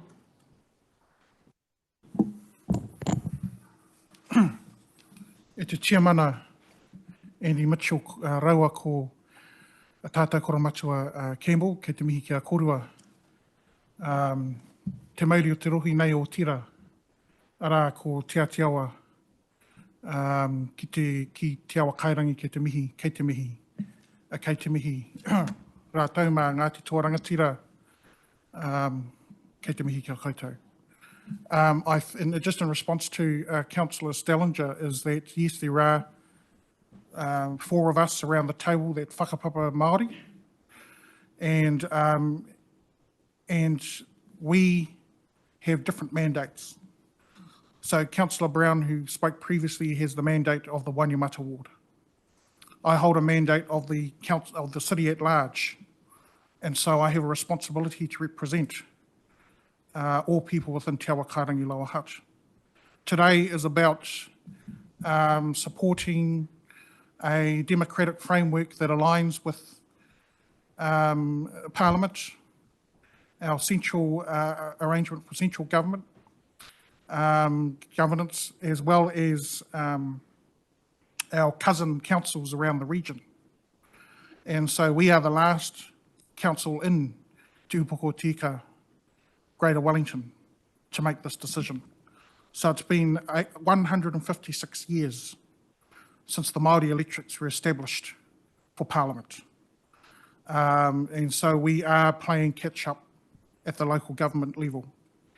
And so I think it's not so much a question around we have representation around the table, but it is in fact enshrining that under the korowai of Te Tiriti o Waitangi and with the support of our mana whenua. Kia ora. Thank you, Councillor Tupou. Oh, and Councillor Shaw would like to comment too. Kia ora. For those who don't know me, name is Shaw Tukuingoa, ko Ngāti Kahungunu ki te Wairua, this is my iwi, and I have lived in Te Awa Karangi ki tai all of my life. When I first ran for council a triennium ago, I first ran for citywide, and then in the last triennium, or this current triennium, chose to run Northern Ward. And there was a very good reason for that. In either triennium, I always thought that I was be serving the city, no matter what my ethnic background was, no matter whether I was citywide or no matter whether I was Northern Ward councillor. And so my first priority was always for the city. But being Māori also means that that thing we have that's intrinsic in us means that we will always keep an eye out for things that are Māori. And regardless whether it was citywide or Northern Ward, we as a group, collective group, would always keep an eye out for things of Māori interest. Obviously in this election or the next election, there's no guarantees that we will be there in the next round. Maybe there'll be more, maybe there'll be less. But what is sure that if we vote in Māori wards today is that there will be at least one representative that is reflective of mana whenua. And also, really, we are obliged by the terms of tiriti that we allow this to happen. So I'm fully in support of the Māori Ward, always Māori, but very much Hutt City resident as well too. Kia ora. Deputy Mayor Lewis. Kia ora koutou, and thank you so much for mana whenua and all the speakers coming in today. Wonderful to hear from everybody. Well, firstly, Councillor Stallinger, when you asked that question, my heckles went up. Initial thought was that is splitting hairs. The issue isn't about who's, we are all mana whenua, we're not mana whenua, sorry, we whakapapa to different tribes. And we do, as everyone has said, support the whole city and different wards. But this is about, the issue on the table is about something that has been, it's a process that we are in. It's, as John Terrace said, it's a car we're driving that needs fine tuning. It needs we need a new model. And what's on the table today is, do we have a ward so Māori can stand and be at this table? As Councillor Brown said, we might not be here in the next election. And, you know, we got bombarded with emails saying people's thoughts and everything about it. And I got support from councillors saying, how are you feeling? And I didn't at that time realise I was feeling upset. Yeah, and I've been here a while, so, and I don't usually get upset. So just with due respect, I think the issue on the table is the ward. We're in a bigger picture here, and I think that is what the vote is. And you do know your fellow councillors, you know the role we play, but if we split hairs on what our role is here at this table, it's a different matter altogether. So that's where I was coming from. That was my initial feeling. So, yeah, I just think we should get on with the vote and see where we all stand. Thank you. Kia ora, thank you, Tui, and the other councillors who have shared there.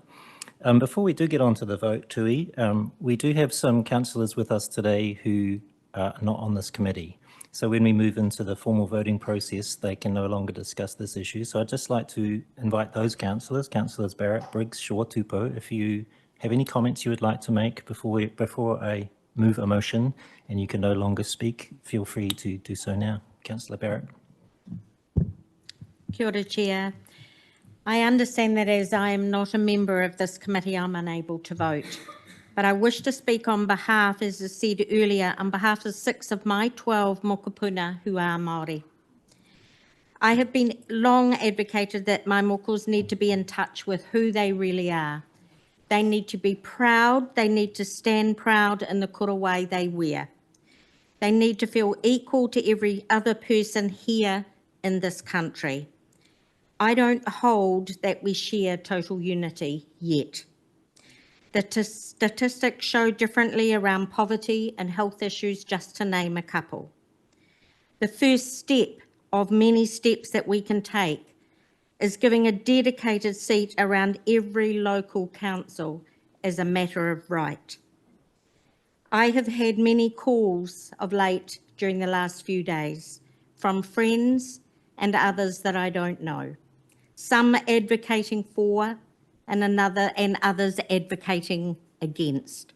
And I have to say that has caused me some sleepless nights, and I've had to think long and hard.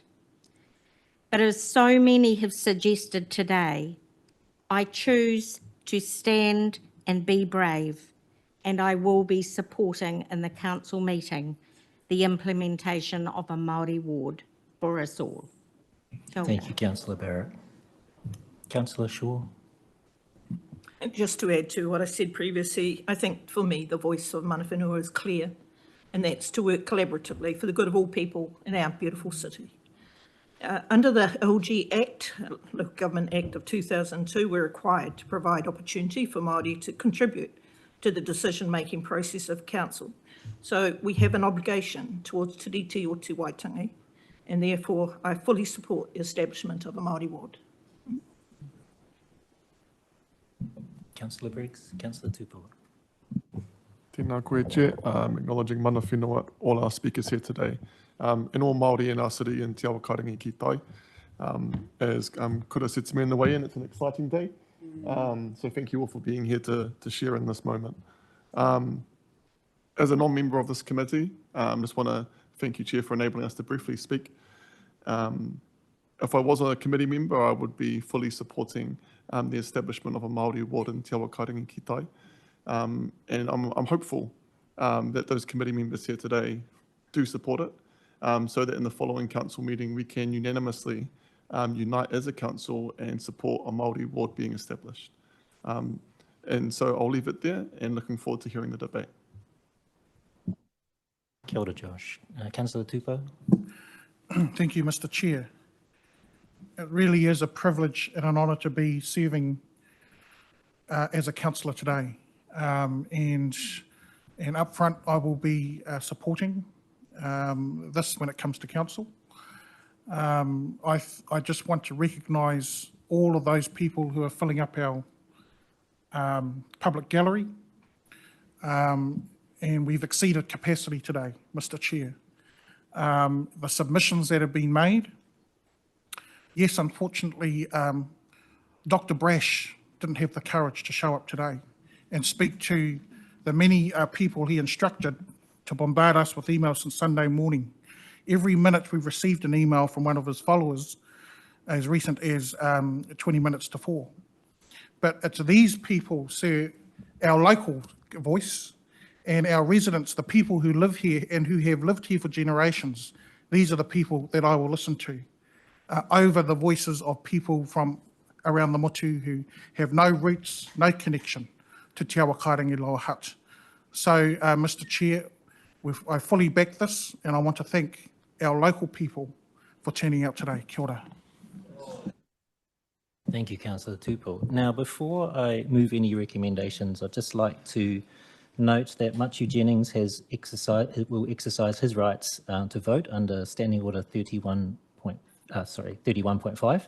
I'd just like to check whether the other mana whenua representatives at the meeting, Jenny and Peggy, still online. If you would like to also vote, you're more than welcome to. Is that a yes for you, Peggy? Chair. Thank you, Kia Mr. ora. Chair. You're welcome, Jenny. Jenny too? Aye. Kia ora. Okay, so that means you can also speak in debate, but before we get to debate, I need to move some recommendations, which I'm going to ask to be put up on the screen. They are in councillors' papers, but there have been a couple of small amendments just for clarity, which I'll draw your attention to. Okay, I'm not going to read out all of the recommendations, but just to note, number 2, that the Local Electoral Act of 2001 allows councils to resolve to establish Māori wards, and for this resolution to apply to the next election in 2025, our decision must be made by the 23rd of November 2023. That's why it's in front of us today. Noting also just some highlights in the recommendations. Decision on Māori wards must consider the views of mana whenua, which we've heard very clearly. Thank you very much. Noting that engagement took place between August and November, and we've heard about how that happened, that we consider the feedback on Māori awards and adopt the following option under the Act. Number 7, that we resolve to establish a Māori ward. Noting too that a decision on whether or not to establish Māori wards would take effect for the 2025 local body elections and cannot be revisited until after the 2028 local body elections. That is, it will apply to the next 2 elections before it can be reviewed. So I would like to move those recommendations. Could I have a seconder for that, please? Deputy Mayor Lewis. And would any councillor like to speak to the motion? Councillor Edwards. Tēnā koutou. I firstly would like to acknowledge some of the kōrero we've heard today, some of it very heartfelt. I found especially powerful the words of Kura Moiahu and Bobby Bryan. They really rang true with me. As Councillor Tupou said, we've all been bombarded with many hundreds of emails over the last few days. Not all of them are out of towners. I've counted at least 2 or 3 dozen locals. So I wanted to say something to answer them. And I wanted to say that I think there is a lot to be said for the principle of one person, one vote. and that no one person's vote should carry more weight than another's. But I also strongly believe Te Tiriti o Waitangi is a founding document of our nation, and we have an obligation to honour that partnership, not just in spirit, but in reality. And as Richard has told us today, with a Māori ward, those on the Māori electoral roll still only get one ward vote. Our surveys Hutt City Council has run on a number of topics show that we're not connecting very well with Māori, who make up 18% of the city's population. We're not connecting very well with young people either, rangatahi.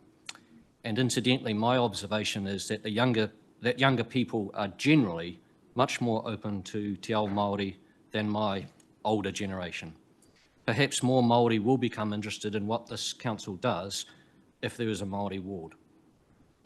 I do think it is the right thing to do to guarantee that Māori in our city have at least one elected voice to represent them around the table. I do acknowledge our existing councillors who whakapapa to Māori, but as Councillor Brown pointed out, they could be swept away in the next election. I hope they aren't. And I think the city as a whole will benefit from having a Māori ward, because we'll gain additional Māori perspectives on issues such as biodiversity, looking after our awa, district planning, and those problems where Māori tend to be at the wrong end of statistics: homelessness, safety, economic hardship, the kinds of things that Bobby talked about. We are lifting our game as a council on hearing what mana whenua have to say on issues in Te Awa Kairangi, and I'm glad about that. And I favour taking this next step and establishing a Māori ward. Thank you. Thank you, Councillor Edwards. Councillor Brown.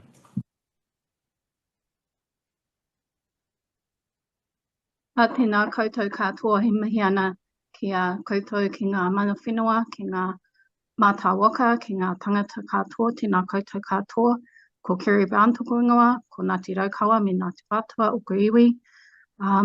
Thank you everybody, and thank you for coming along on this really important subject that affects the cities. We're really at a time of many changes of our environment, the waters, our well-being, and particularly for our future generations. There's a lot at stake for us all and for our future. The recent elections showed that we have a diversion of views, and as Kura eloquently articulated, the Kohanga Nation is coming. We received a lot of feedback by email from people in our area and around the country, and quite frankly, some of it was just vitriolic, and it reminded us how much work we have got to do to ensure that we work in partnership under the treaty. The subject of democracy came up a lot in the emails within our democracy and what our democracy is. So for the democracy that we've had an erosion of our cultural practices that make us who we are. We've had loss of cultural identity, and we've had large-scale loss of land through legislation and through that democracy. And as a collective society that we are and we were, that has hit us so hard because our connection to the land is not about ownership. It's about that we're passed down from our ancestors right back to Papa Tuanuku, and we pass that on. We don't have separate ownership. So that's been a really hard legislation for us to work in, and in the environment of the democracy at the time. That for us led to us losing some protective layers, and as a whole, it's affected us in the past a lot. My dad was a very bright and intelligent man, one of 15 children, come from a very loving whānau, and idolised by his mum and his dad, all the children were. Yet my dad and his brothers and sisters had to walk miles to school in bare feet while the school bus passed them along, and he was continually strapped because he spoke the only reo that he knew. When his brothers and sisters stepped in, they were strapped as well. That created a trauma for them that lasted, among other things that happened to them, lasted for a very long time. My dad moved to the South Island, to Timaru, and had to assimilate to the life of for him to get by in his new community. But he was so traumatised by our democracy at the time, he would constantly speak reo in his sleep, and it would come up as him having nightmares. It was his deal, but he would never speak it when he was awake. I acknowledge the speaker who talked about the legislation of Māori seats. That is where we need to go. For me, this is just one step in the direction of us truly working in partnership. We have 4 Māori on the seat now, that was mentioned, and we work with, we don't work with both hats, we just work with who we are, and we work passionately. And when, as Tui raised, when these subjects come up, we can't help but be very invested and emotionally invested in these decisions, because we've worked in a democracy that hasn't worked for us for so long, and we are trying to set a pathway for the future for, as Kura clearly put it, not by Māori for Māori, but by Māori for all New Zealand. We've received, and in Te Awa Kairangi that is happening, we have really strong partners. We have very strong mana whenua in our area, Ngāti Toa, Ngāti Raukawa, Te Atiawa, and our partnership is getting stronger. Our representation is getting stronger, but we need that legislation to attain true democracy together. We need to operate in a democracy that includes cultural practices, that includes collectivity, that includes priority to our wai, to our whenua, and to passing it on and with our kaitiaki-ship.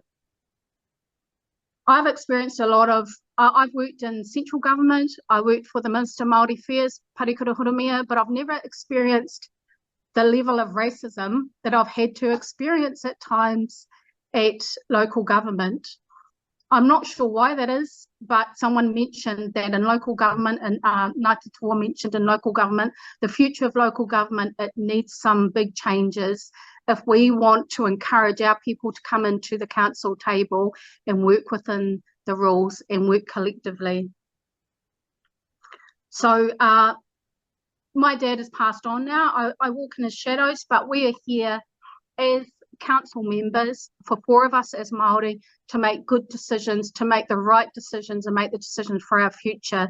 So I really encourage my members around the council to agree, and I'm sure collectively we will get there, but for us, this is just the start. So kia ora koutou. Kia ora, Councillor Brown. Is there any further discussion, including Jenny, Matu, Peggy, if you'd like to make any further comments? No? All good? Oh, sorry, we have Mayor Barry and Councillor Dyer would like to speak also. Kia ora mai tātou, Mr Chair.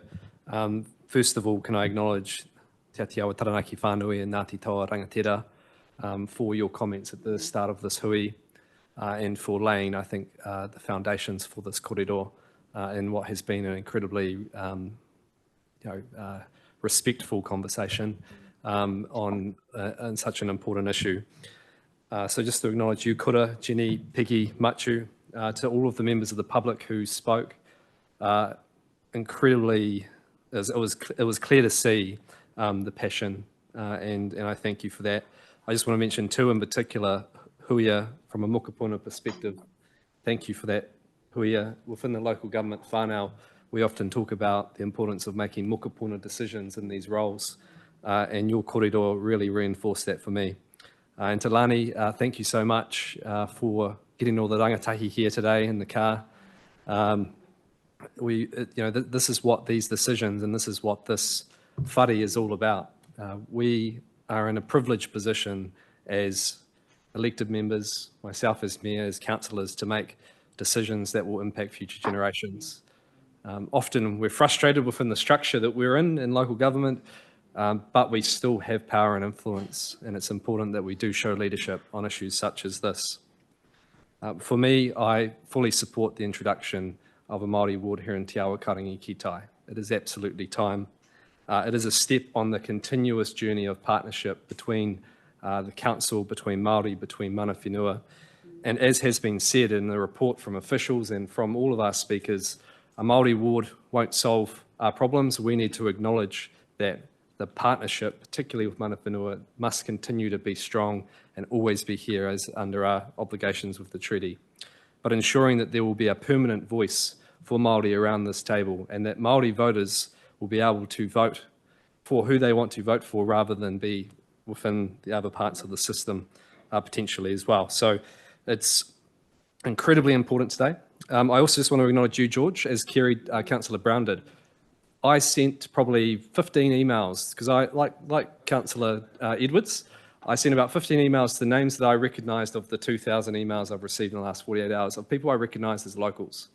And I asked them to come here, kanohi ki te kanohi, to talk to us face to face. And I acknowledge you for being the only person who actually had the courage to come here, and your acknowledgement of the kōrero in the room, because in my emails that I sent to these people, I said, not only do we want to hear from you, it's a great opportunity for you to hear from others as well. So I just want to acknowledge that. So within local government, I've been privileged but also frustrated on a number of different issues, and one of them has been Three Water reform, and I don't want to pivot too far from the kōrero we're here today. But within that, there was obviously a lot of discussion around co-governance. And I just want to put it on the record as a leader within the local government sector that when it comes to co-governance, that is where we should be aiming for. Because actually having Māori at the table in such key decisions on the future of our country is good for all New Zealanders. It is good for our environment. It is good for how we look after, where we decide. You know, I think if Māori were at the table 30 years ago, I doubt that we'd be putting wastewater treatment plants next to our awa. You know, like let's be real. So having Māori here is so important, not just for Māori and addressing some of those issues that Bobby, you mentioned, but also for all of us as a country. So I proudly stand in support of this kaupapa here today, and I look forward to hopefully ratifying it unanimously in a short while when this comes to the full council as well. Kia ora. Kia ora, Mayor Barry. Councillor Dyer. Kia ora. I feel a bit guilty making you guys all wait for one more speaker before we vote on this important issue, but I just want to take a moment to acknowledge everyone who's been part of this process, not just the people in this room today for your amazing voices, but also the people that have been part of this process for such a long time. We've heard from our officers today that this started months and months ago with open workshops, and I've been really proud of the team for how we've navigated this. One argument that we have heard quite a lot is that we already have good representation around this table. We're very lucky for that, and we're definitely richer for it. But as Quinton shared from the Regional Council with his perspective, who until recently they've never had a Te Ao Māori voice around their table. So we really are rolling the dice a bit with that. This vote ensures that all future makeups of this council will have at least one person around this table. I love the car analogy from former Mayor John Terrace. This vote is just getting under the hood and tweaking it a little bit. But what we really need to do is change the car, maybe upgrade it to an EV. So it is quite fitting that following this vote, we'll be considering Hutt City's position on the future for local government and how we can actually reshape local government to better serve our people. So in closing today, I'm very proud to be supporting this important decision for democracy in Te Awakare ki tae. Kia ora. Councillor Stallinger. Thank you, Chair. This has been by far the most difficult decision for me, one that I've pondered the most and listened to by far the most voices this way and that. Very passionate voices. I know whichever way I vote, I'll be considered by many to be a racist. Well, that's what I've been told online. I really appreciate the group here today and the respectful way on all sides. I do like to acknowledge George as well for being brave. I really respect that. It's a tough thing to do. Because of that toing and froing, I did take quite a few notes about my thoughts. I hope you'll award me maybe a minute or so longer than I'm entitled to just to get through them. I actually didn't know as recently as a few minutes ago how I was going to vote. Maybe I haven't even made my mind up. I'll just get through my thoughts and see where I end up. In In considering the feedback, I do give the most weight to the views of mana whenua. And so thank you all for those of you representing mana whenua who've come today. But I've also considered the views of other submitters. And as we've talked about, there were many, and many of them were a form submission and from out of town. But amongst those, and perhaps I more than anyone, did get a lot of feedback from others, especially those against the resolution to approve a Māori ward today. I've had the benefit of many years, well over a decade, of meeting regularly with mana whenua representatives and other iwi leaders.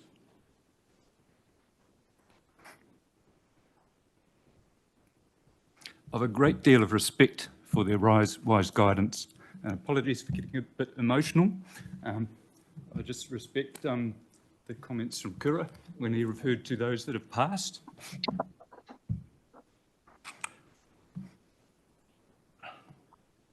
So many of those who I met with have now passed, and I do have very high regard for them. Sorry.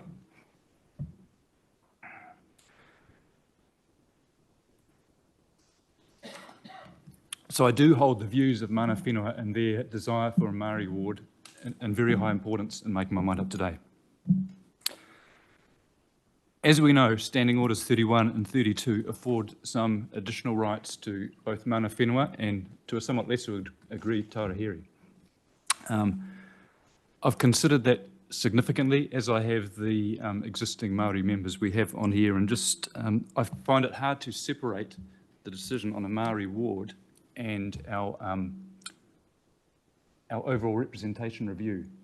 I would have liked it if we had everything on the table at the same time, so we could actually see where we were going to end up. I'm grateful for the clarification from our officers that has helped with that, because I've now got a pretty clear picture of how that might affect us, and I don't really have the concerns that I saw bounced around as recently as a day or so ago. Over the years, I've observed the rights of mana whenua being exercised around this table at committee meetings, not as regularly or as forcefully as I thought they may have and could have, always exercised respectfully and always adding value to the decisions council made. Because of this, over the years, when I was chief executive, I used my additional regional responsibilities in relation to civil defence and emergency management, as well as Three Waters, to advocate across the region for the addition of mana whenua representatives to the decision-making bodies for both of those key services. It's the respect I saw shown around this table that led me to support that and advocate for it. It's also why I found myself having to challenge those with very staunch anti-co-governance views during the election campaign and also during discussions around Three Waters. It's not because I totally supported the governance arrangements that were put forward for Three Waters. I did have some issues with it, as did the Auditor General, I recall, and didn't think it was necessarily the best outcome. But I've seen the benefit of co-governance play out on many occasions. So I found myself having to kind of justify my views, which differed from many of those who approached me. I've noted that the other Metro councils have already made decisions in this regard and have chosen to adopt a Māori ward. I think it's important that we show some consistency, and that was one reason leaning me towards supporting a Māori ward for the hut.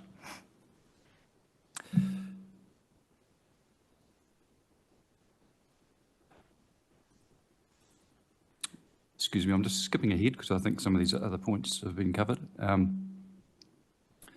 I think times have certainly changed here in the hut very recently, and it's accelerated in my time away. Since I was the chief executive back last in 2019.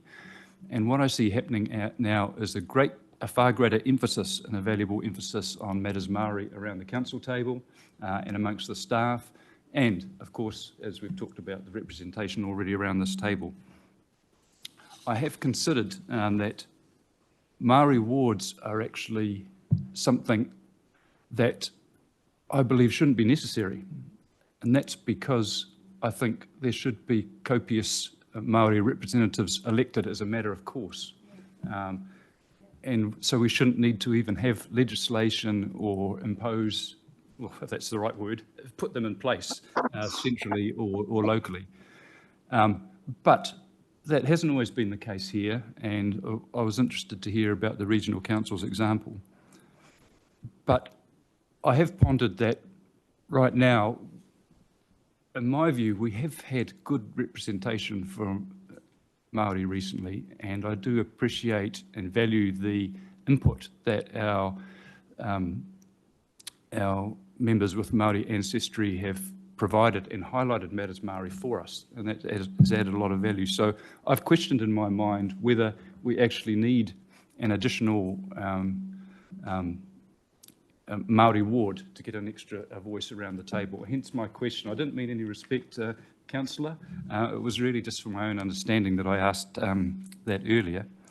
Then I thought about the very valid point. Well, come the next election, we might end up with no Māori on council.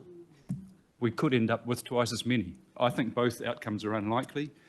My view is that those members here have good support. They're doing a good job, seem to be doing a good job, and will probably be voted in again if should they stand. So I don't have that fear that if we did not have a Māori ward, we wouldn't have voices around this table. If anything, I'd like to see a greater emphasis on the interaction we have through additional mechanisms such as the rights in our standing orders for mana whenua. I think I'll just wrap it up now. I'm completely torn on this one. My heart really reaches out to those that have spoken and to the messages I've heard there. I've also got a lot of other voices in my head, not here today, apart from George, and whose views I don't always agree with, but in many cases I do respect, and they've made some valid points in my ear as well on this one. So my inclination is to perhaps run the risk of disappointing all sides and abstain, just because I haven't actually got a clear view or decision in my mind as what's the right way to go. What I will say, if we did not have Māori, a really good number of Māori members already, I would certainly vote in support of the Māori ward, but it's my view that because we have them, I'm left in this quandary. Thanks for your indulgence. That's okay. I'll give you a few minutes to consider further while I speak. I'll just take the opportunity to close out the debate by referencing a few of the things we've heard in the room today. We were reminded that just over a year ago, actually in October of 2022, each of us took an oath, and we declared that we would faithfully and impartially perform the powers invested us by any and all acts of government, including the Local Government Act of 2002, which in section 4 very clearly states that it's the Crown's responsibility to maintain and improve opportunities for Māori to contribute to local government decision-making processes. It's explained to us in legislation and in our papers today that it's very clearly well within our powers and arguably an obligation for us to take this opportunity to establish Māori wards, as the majority of other councils in Aotearoa, including every other council in our region, has already voted to do. And today we've heard many compelling reasons why we should. Just to reference the many emails I also received, prompted by our friends at Hobson's Pledge, I found their arguments to be quite an unusual combination of race and mathematics, and what you might kind of describe as statistical distractions. This is not about division. It's been mentioned already today in the room that establishing Māori wards is about unity. It's about bringing people together, and it's lovely to see that in the room today. This is not about subtraction. No voter in Lower Hutt will lose anything by a decision to establish Māori wards. All of our voters, all of us, will continue to vote for the mayor and vote for a ward councillor and vote for 6 citywide councillors as we have in previous elections. This proposal is about addition. It's about adding a new option for representation of Māori in our city. It's about adding to the diversity of people in kōrero around this council table at every meeting. It's about adding to the strong partnership we already have with mana whenua in our direct operational dealings with them. And it's about multiplying the mana of the Māori voice at our council table. And that's an equation that's good for tangata whenua and good for all residents of Te Awa Kairangi ki tai. Wayne Parker mentioned that his father always told him to look to the past. And Kura spoke briefly too about how when I think it was the Hutt County Council was established, that was back in 1876. It was done without the consent or involvement of mana whenua. This would be the first dedicated Māori seat at this table in 147 years since councils were first formed.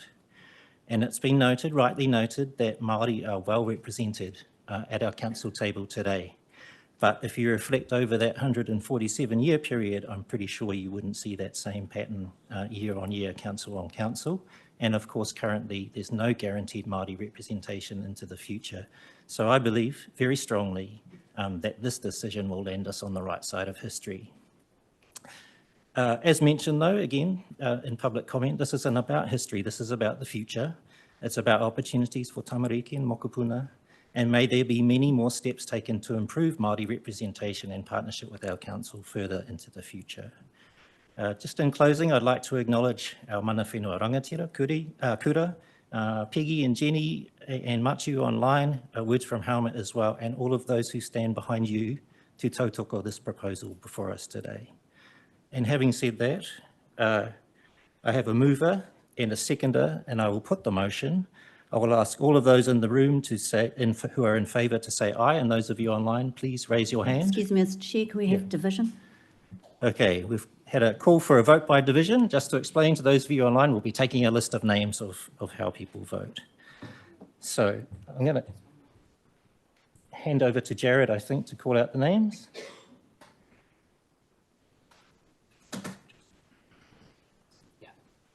We're just briefly updating our list and adding the extra voters.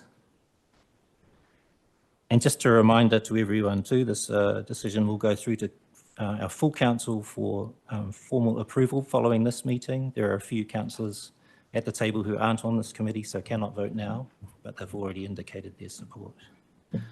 So I'm going to hand over to Jared Griffiths. He's our Director of Strategy and Engagement. He's going to call out your name, and if you hear your name, please say aye for yes or no for if you're against, or those of you online can raise your hand if you're in favour. Deputy Mayor Lewis. Mayor Barry. Aye. Councillor Brown. Aye. Councillor Dyer. Aye. Councillor Edwards. Aye. Councillor Morgan. Aye. Councillor Parkin. Aye. Councillor Stellinger. I'll abstain on this one, thank you. Matiu Jennings. Aye. Jenny Smeaton. Aye. Peggy. Aye.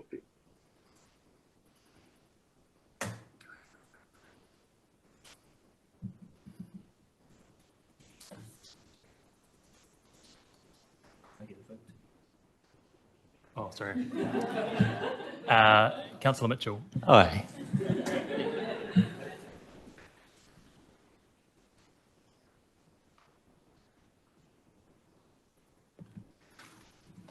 Well, in accordance with all of those votes, I declare the motion carried with one abstention. Now, we're well past 4 o'clock. We're under our standing orders obliged to take a break after 2 hours of work. So I'm going to adjourn the meeting that we adjourn the meeting for 15 minutes to take a quick break. Could I have a seconder for that motion, please? Councillor Dyer, all those in favour? Aye. Okay, we're going to adjourn for 15 minutes. For those of you who are visitors, feel free to stay on for the rest of the meeting or to leave now if what you've heard, wanted to hear has been covered.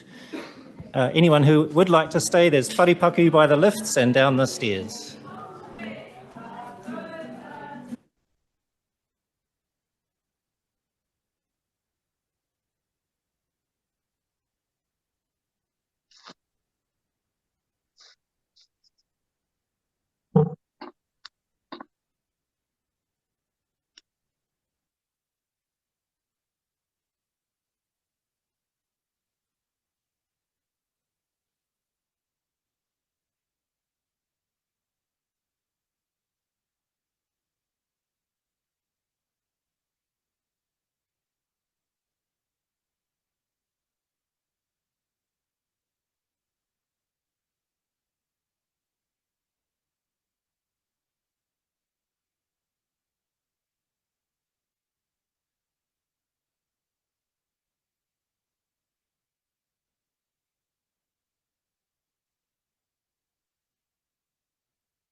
Okay, welcome back, everybody. I will be resuming on agenda item 5B, the Future for Local Government Hutt City Council position. I'll ask Charlotte Parrish, the head of the Mayor's Office, to speak to this item. Kia ora, Charlotte.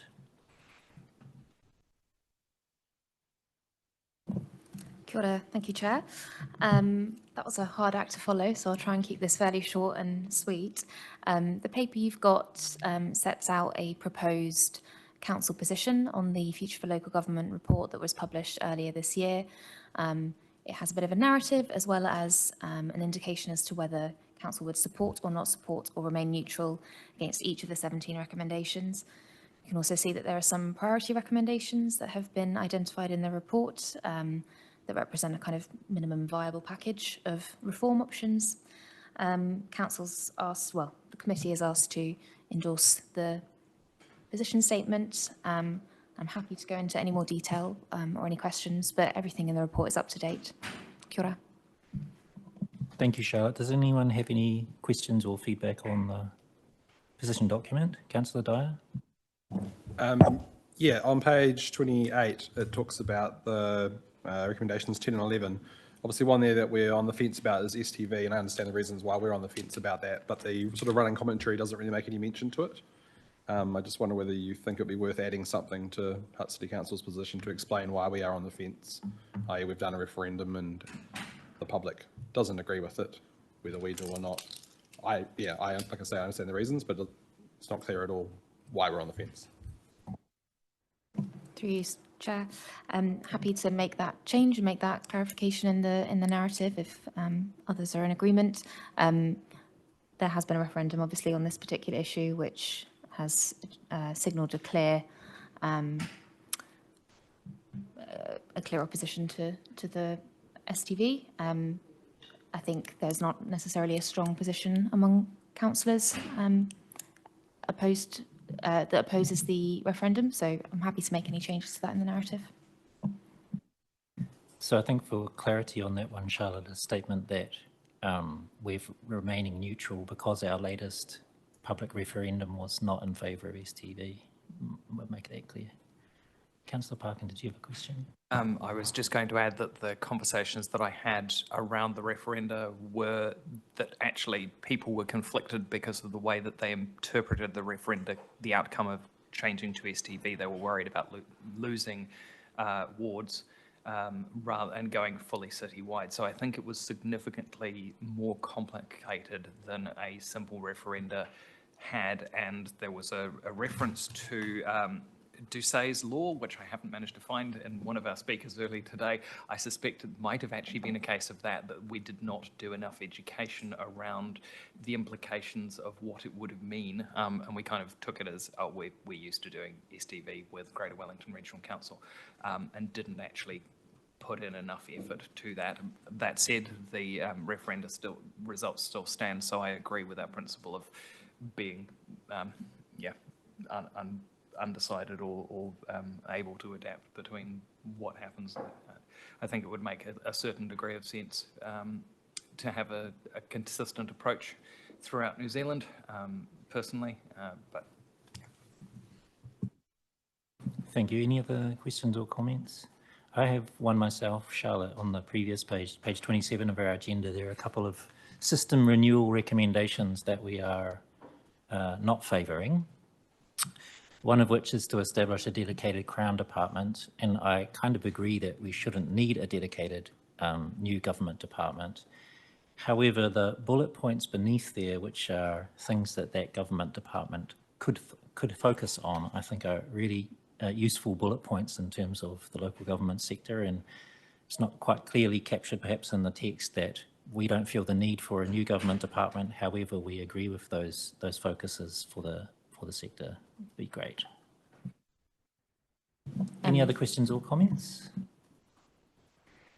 Councillor Stallinger?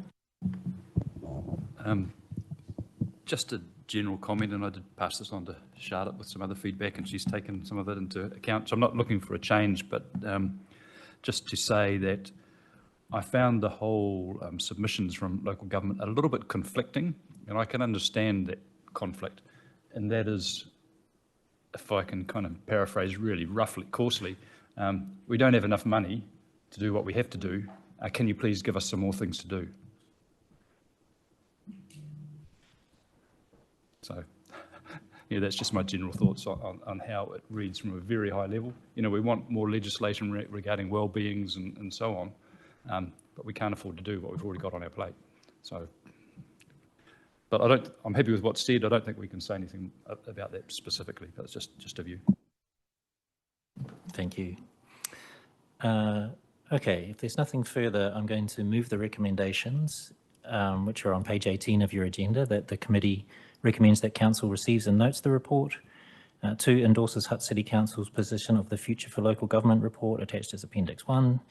And 3, notes the alignment with the work that Local Government New Zealand is leading to build consensus across the sector on the future for local government. Could I have a seconder, please? Thank you, Councillor Dyer. Is there any member who wants to speak to the motion, including, I think, Machiu's still online as well? Councillor Dyer. Just briefly, I just want to commend the Future for Local Government panel on the process we've been through. It's been such a really good, inclusive, collaborative process to get to the stage we are at now. They've kind of passed the baton now over to LGNZ, who's running with it. So I wanted to acknowledge Campbell, who's doing a great job leading that work through LGNZ as well, and finally acknowledge you, Charlotte, the way you've gathered our thoughts and the panel's thoughts and morphed them into this beautiful looking presentation. You've done a really good job, so thank you. Mayor Barry. Cool. Kia ora, Mr. Chair. Just to make the comment as well, I suppose, in addition with my Local Government New Zealand hat on, is that there will be a special AG or a special general meeting on the 11th of December, where there will be a position statement put forward by Local Government New Zealand from all of the feedback, and this document will go into the mix as well.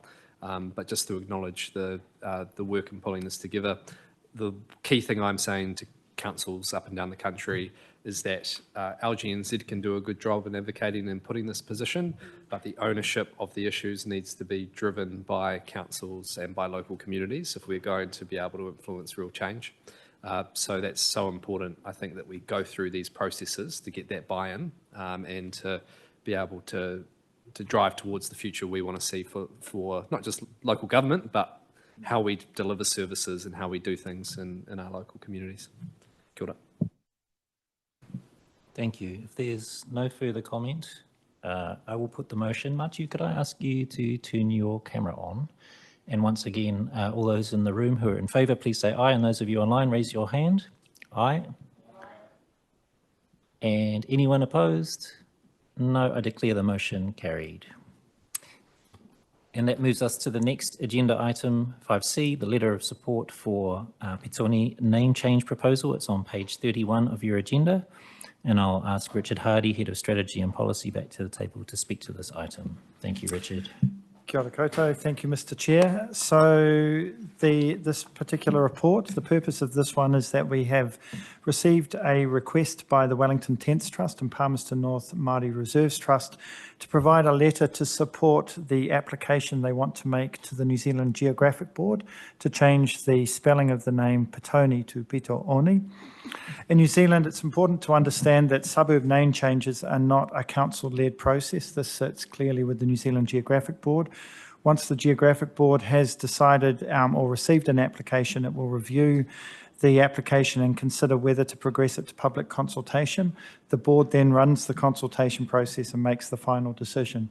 Now, I had extensive notes to give you some background and context on the name change and things, but I think our mana whenua partners have already provided far more eloquent and authoritative perspective on the name change. So I'll leave that bit out. That's 5 pages gone. So in terms of the next steps, I've attached a draft letter as Appendix 1, and if you agree, then you will delegate to the Mayor the ability to finalise and sign the letter. Thank you, Richard. Does anyone have any questions?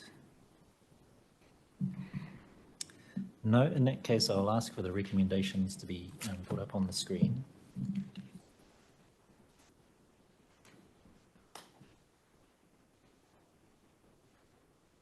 The recommendations are largely as in your papers. The substantive one being number 5, that we agree to provide a letter to support the Wellington Tents Trust and Palmerston North Māori Reserves Trust application to change the spelling of Petone to Pitoone. And noting to number 6, delegates that the Mayor can make minor amendments and sign the letter on behalf of our council. So I'm happy to move those recommendations. Could I have a seconder, please? Councillor Stallinger, thank you very much. All those in favour, please say aye. Aye. Any opposed? Machu, were you opposed? Or was it a time lag? There was a time lag. Apologies. There was a time lag. Kia ora, thank you. Okay, I declare the motion carried. The next paper is number 4. It says on here, the Dog Control Bylaw, Tupua Horonuku, on page 36 of your agenda. I'll ask Richard Hardy back to the table to speak to that item.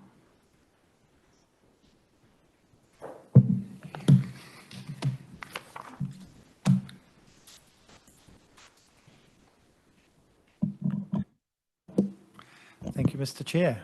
So the purpose of this paper is to inform the committee of changes that we have been asked to consider to the Dog Control Bylaw 2015 in relation to the resource consent conditions for the Tupua Horonuku Eastern Bays Shared Path project. We're also seeking your direction on the type and extent of consultation to be undertaken. Now, you'll be aware that the first section of the path was completed and opened last weekend very successfully. So the key thing here is that this project has been underway for some time, and the changes we're asking you to consider today under the bylaw are part of a much larger process. Today's discussion and decision has come about as a result of the 2021 resource consent for Tupua Horonuku in relation to bird protection areas. We are aware that there is ongoing engagement between the project team and the organisations like the Eastbourne Community Board on bird protection areas. Now, just for a bit of context in terms of why we're doing this bylaw change, there is a bird protection plan and this was developed as a key project as part of the consent conditions. And as part of the consent, council needs to consider making changes to where dogs are permitted under the bylaw. There are 4 locations under consideration. The first is the oyster catcher area in Sorrento Bay. Second is part of Fioro Reserve. The third one is the beach and foreshore around Rona Bay at Bishops Park, and then the beach and foreshore at HW Short Park. We've provided maps for you in Appendix 1, and I just want to point out that the maps are from the consent process and show the bird protection areas, not the dog exclusion areas. In undertaking this work, we've identified some grey areas in the way dog restrictions are described and implemented. And Belinda Moss, I acknowledge that she has noted this in her discussion, her presentation to you this earlier today.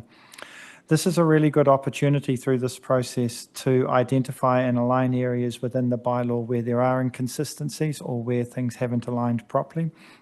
So part of this discussion, part of consultation, if you agree, we'll be able to cover some of that off. In terms of options for consultation, we recognise that there will be strong public interest in this consultation process on both sides. And I note that Belinda raised concerns earlier about the level of engagement in terms of developing the consent and the bird protection areas. Again, this engagement represents, or this opportunity to review the bylaw is a good opportunity for the public to engage with the project and put forward their views and have their say. So we've provided you with 2 options to consider. First is consultation within written submissions.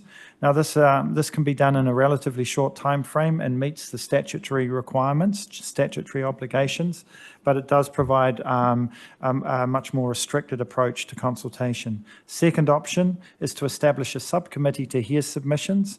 It is a longer time frame, but it will give a more complete view and the draft consultation options that we can consider are provided for you in Table 2. So our view is that option 2 is the more robust consultation process, and we've noted that in the paper. So in terms of next steps, if you agree, our proposal is to run the consultation through February and March 2024, and we will bring that, the recommendations back to the committee in May 2024 and then on to council for decision. And happy to take any questions. Thank you, Richard. Councillor Parkin, I think, has a question for you. Kia ora, thank you for the proposal. This is, sorry. This is a question about the information that will actually be going out to the consultation. We've got the information about areas of exclusion or bird protection areas in terms of the maps. What I'm missing seeing is any scientific evidence or data talking about where nests have been found, where they are, and where birds are likely to nest, and the flow-on effect of this this bylaw in terms of what good it is actually likely to do. Now, obviously, that information I would expect to see in the consultation process, but even I'm not seeing it in the information that's coming to us, and so I'm just wondering, A, is that information already there? And B, will it go out as part of the public consultation? So the information through you, Mr. Chair, the information around the bird protection areas and things is in the bird protection plan, and we can provide you with a copy of that to review. Once we have a decision today, we'll be able to pull together an engagement plan, and the intention is to provide a complete picture of all the information that is required for people to consider around options for bird protection and stuff. In terms of the bird protection areas themselves, that's part of the consent conditions, and we can't actually consult on changing those areas. That is a Greater Wellington Regional Council decision. Councillor Dyer. My questions are around the bird protection plan. You've just mentioned it's a regional council position. Where are they in the timeframe of developing that? Thank you, Councillor Dyer, through you, Mr. Chair. So the bird protection plan is in place, and it's identified the various areas where bird protection areas will be put through. We have discussed, we know there is some concern around where some of those areas are, and we have discussed with the regional council options for maybe reviewing those areas. At this point, though, there are no plans to amend the bird protection areas as defined in the consent conditions. Deputy Mayor Lewis. Thank you. And following on from that question from Councillor Dyer, is it possible to amend the areas after the rule has gone out? Like the area itself before it's final? I might actually defer to our Chief Legal Officer for that one. Through you, Mr. Chair. It's not possible to change the bird protection areas, so they've been long established under the consent. So this is a further condition of the consent where we're required to at least try to put in dog protection areas as another sort of overlay to protect the birds. And if that doesn't work, we have to consider further alternative protections to keep the penguins safe in those areas, basically. I think Councillor Edwards, did you have a question next? I'm feeling slow on the uptake on this one.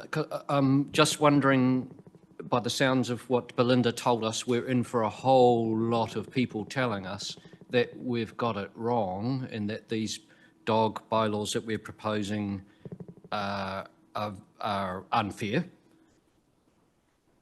And so where do we go from there if we go for the subcommittee hearing this? Where do we go from there if the subcommittee agrees? Yeah, actually, these submissions from the community, from the dog owners, from people who live in the area, sound fair. We're not allowed to change the bird protection areas.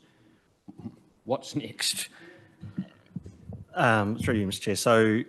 So we're not going out to consult on the bird protection areas. So they're a consent condition. So what you're going out to consult on is dog prohibition areas. So where there's an overlay over that, the Environment Court recognised that it couldn't absolutely say council must impose these dog prohibition areas, because that's a process outside of its control. So the consent condition says, essentially, doesn't say it in these words, but do your best to establish these dog prohibition areas. If you can't, it throws you into another set of conditions where you've got to do a whole raft of other things to protect the penguins. So what we're doing now is trying to fulfill the consent condition of starting the regulatory process to put these dog prohibition areas in place. Does that make sense? Councillor Dyer, did you have another question? Yeah, can I have a question of process? Obviously, we've got the maps in front of us of the bird protection plans, but we don't have the maps of the dog protection areas, which is what we're actually signing off today. Are you able to give us some indication? Is it a few metres buffer zone? Is it hundreds of metres? Like, it'd be good to know what areas we're actually changing the bylaw for. We don't have that in front of us. So I'm going to need to get back to you. We don't have the maps with the actual dog bylaw areas. We're going to have to draw those up as part of the consultation process, and we'll be able to provide that once it's in. But it is the consent conditions to talk about the areas right around where the bird protection areas are specified on those maps. So all the way down to the beach, essentially. So could it potentially just be the bird protection area, or is it likely to be an extended It's likely area? to be extended. Yeah, I think in a couple of examples there, it's stated in the description of the map that the dog control area would extend to the sea. Not for all of them, but certainly for a couple of them. So will those maps come back for approval as part of the consultation? Yeah, we'll seek to provide you with the consultation material before it goes out. Thank you. Are there any other further questions? No? Okay, in that case, I will move the recommendations on page 36, noting that the Chair's recommendations capture what was described as option 2, the more robust and slightly longer, I think, consultation period, with subcommittee hearings and recommendations to the committee in the first half of 2024. Could I have a seconder for those recommendations, please?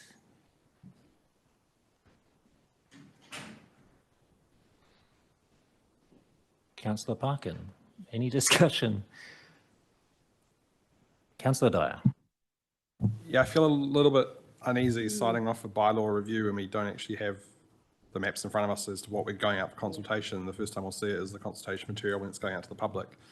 It feels like it's a bit round the wrong way. We should see that in front of us before we sign it off. Obviously, this isn't a recommendation to council, so we don't have that time buffer where we could get that further information at the council stage as the committee signing off and going out for consultation. So I was kind of on the fence already with this, but I'm struggling because I can't see, like, is it the whole of Williams Park is now no dogs anywhere on that park, or are we talking like a bit of the dunes? Like it's not clear what areas we're actually consulting to change. So I'll probably vote against it at this stage. Is there any further comment? A question for officers too? Yeah. Deputy Mayor Lewis? Is it possible to lay this on the table for further information? Mr. Chair, it's always possible to lay it on the table. Just to answer Councillor Dyer's question as well, there is in Appendix 2, it has a column where it sort of describes all the areas.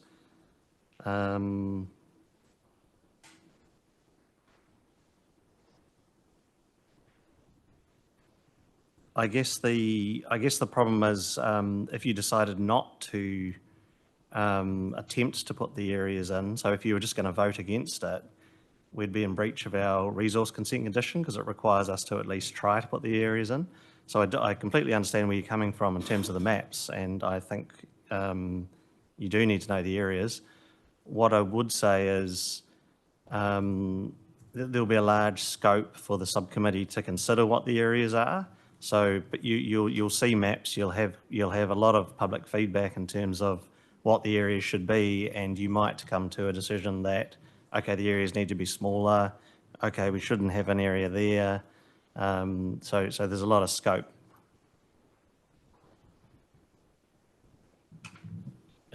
Speaking of consent conditions, Brad, on page 74, EM2, that's one of the consent conditions, says that the consent holder shall, within 12 months of the commencement of consent, initiate the required statutory process to exclude dogs, etc., etc. Where do we sit in terms of that 12-month time frame? We're in breach of it, so we're behind. We're already in breach?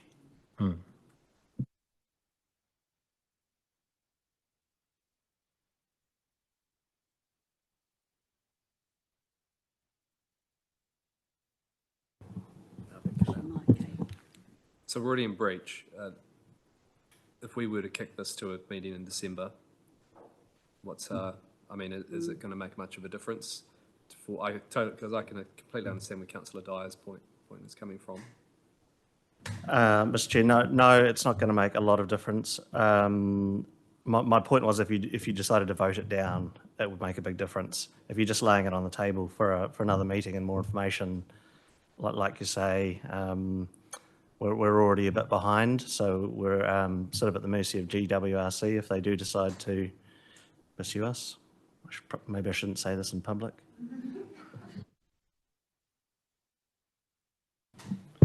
Mayor Lewis? Could I move that we do lay it on the table until the December meeting? I'd like to move that.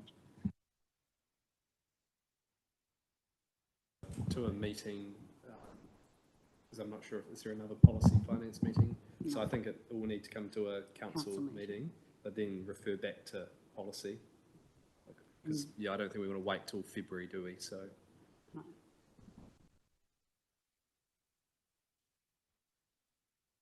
Yeah. There's another suggestion, which is to delegate the consultation, approval of the consultation materials, including the maps, to mayor and chairs or another group, rather than bring it to a full meeting.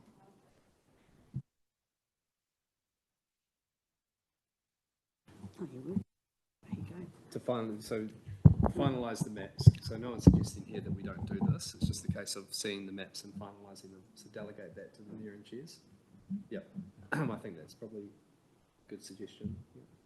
If people. Councillor Edwards.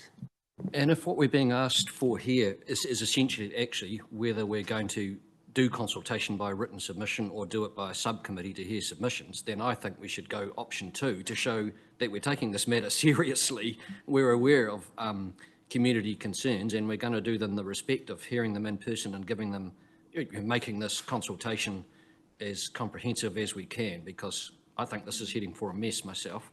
And yeah, option 2 is better than option 1. Okay. I think we might just take a 3-minute adjournment so I can write an amendment here to the effect of what we've just discussed. Thank you.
Okay, just going to bring up on screen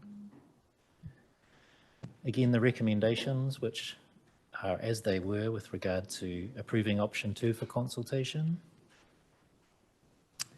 but with an additional recommendation which delegates approval of the consultation material, including maps, to the mayor and chairs of standing committees.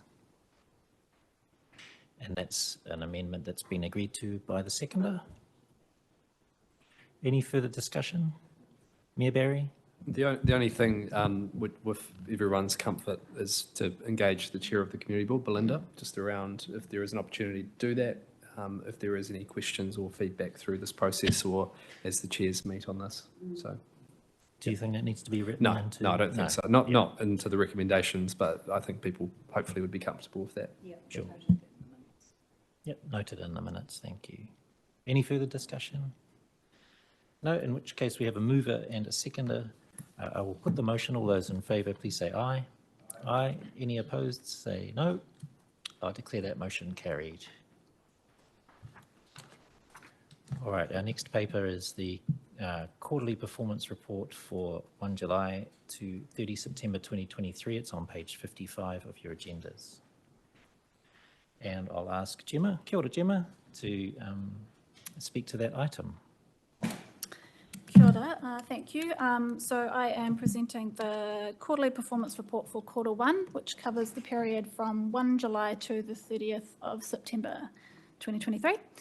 So a couple of things to note. You will notice that the community wellbeing section that's normally included in the report isn't there. The data wasn't available in time for this report, but we will present that to you separately when it is available. It's also worth noting that the non-financial KPIs have been refreshed for 2023-2024, and therefore some of the targets are different when compared with quarter 4 last year. And a quick note that on page 85, there is an incorrect title on one of the graphs, which has since been corrected. It should say Code of Compliance Certificates as opposed to Building Consents. And otherwise, I'll draw your attention to the highlights section, which has some information on the progress we've made towards the long-term plan, and then other key pieces of work.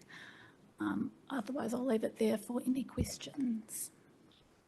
Thank you. Councillor Parkin has a question. Kia ora. I'm aware we've set the KPIs and that they've been up for discussion, but I would note that the number of pools that meet the visitors number target is probably not as useful as having the actual number target and how far off those targets are. And I'm just wondering, would it be feasible to have that in the report? We do have that similar number for things like the War Memorial neighbourhood hub missing its target because of the closure of the cafe, but we actually get to see how much that is off target, whereas the pools, it's just a simple 1 of 5. Sorry, so you say that there wasn't enough commentary around why? Is it? Not the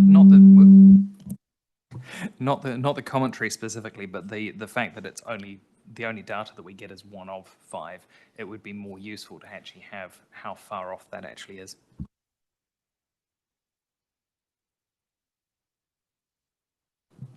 Are there any further questions? Councillor Edwards. It may be blending comment with question, but on page 100 there we are alerted to the fact that city development is forecast to be 900,000 unfavourable to budget due to high resourcing costs in the urban development team.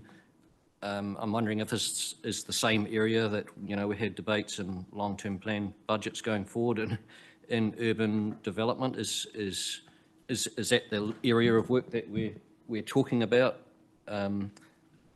Because we're not off to a good start in terms of containing those costs if we're not going to put extra money into the 10-year plan.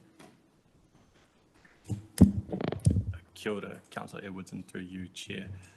That relates to costs associated with a different part of the team, not to that point that you raised, yes. That relates to the subdivision engineering part of the urban development team. Any further questions? Councillor Dyer? Yeah, there is some commentary in the report about the declining with building consent timeframes. It's trending downwards pretty alarmingly. We know there would have been a blip in May when new building regs came in. But I just wonder whether we just have a bit more information about that, because it's something we've been trying to manage. We kind of got on top of it. We're back to high 90s a few months at the start of the financial year, and now we've dropped below 50%. We could have a bit more information about the consents. Would you like me to comment on that? Yes, it has dropped back, and that was actually caused initially by a big hump created by a change in regulations, and also in the building consenting, the inspections area. If you remember, we actually had a big backlog which has moved through the process. I always likened it to a python with a tennis ball in it, and the tennis ball has actually moved along, and it's now hit the inspections area. And we've actually just this week we already had a couple of contractors in there helping with inspections. We've just put another 2 on. So unfortunately, the finances will be blown out of the water a little bit for a month or so, but hopefully those figures will come back up again. But that is an area where we are also we are having some challenges with actually getting senior staff and keeping them, and so we're working on that as well. Are there any further questions? Councillor Stellinger. Just a bit of a technical one, I suppose. On page 97, I was looking at the financial performance results for the year to date, which show a very large operating surplus due to what seems to be the entire rates income being recognised in the first quarter. I suppose it's when the rates are struck, but I would have thought we would have apportioned that over the year. Any comment? I'll pass to Jenny. Yeah. Councillor Stellinger, that's not our practice. We recognise the full amount up front and always have for many years. Okay, are there any further questions? If not, then I will move the recommendation on page 55 of your agenda, which is simply that the committee notes and receives the quarterly performance report for the period 1 July to 30 September 2023 as attached as Appendix 1 to the report. Could I have a seconder for that, please? Councillor Dyer, thank you very much. Is there any debate? Councillor Dyer. Just very briefly, just to follow on from my question about the building consents, we've obviously switched to GoGet's digital platform, which allows us really easily to get in touch with applicants while their resource consents and building consents are processing through the Python. But one thing I'm hearing from a number of people at the moment is that, yes, there's delays, but people aren't just hearing, they're just not getting any comms from council about why there's delays, how long the delays will be. It just goes into the system and sits there slowly getting bigger and bigger. It'd be great if we could do a bit more in the communication space with these people that are having delays, just explaining it and why they are, because most people are pretty reasonable if you actually just tell them why things are delayed, and there might be people in there that actually aren't urgently needing their consent and will be happy to wait a bit longer for other people that do need it more urgent. So we've obviously got a platform now that lets us really easily engage with them. It would be great if we did a bit more. Can I just comment on that as well? And that is that feedback has actually reached us, and we are making much more of a proactive effort to actually contact those people.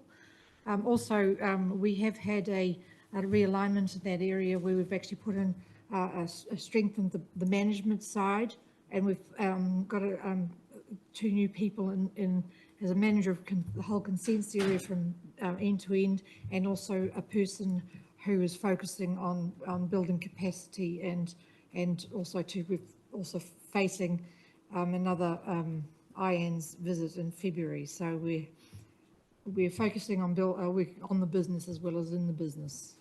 Yeah.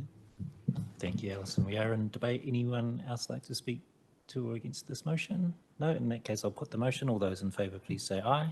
Aye. Any opposed, say no. Declare that motion carried. Thank you, Gemma. Our next item is an information item on page 112 of your agenda is the Policy, Finance and Strategy Committee Forward Programme, and I invite any questions from councillors. No. In that case, I move that the committee receives and notes the draft forward program for 2024 attached as Appendix 1 to the memorandum. Could I have a seconder for that, please? Councillor Morgan, thank you. All those in favour say aye. Aye. Any opposed say no. I declare that motion carried. Item number 9 is questions. I have received no questions. And item 10 is a closing karakia, but we could probably hold that to the end of the council meeting. So we'll just take a 2-minute adjournment. 30 seconds, he says. Get out of the way for the council meeting.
Kia ora, everyone. Oh, so heads pop up. Well, is Councillor Stellinger just gone in there? Is he? Oh, Bartholomew. Okay, we'll just give it a moment.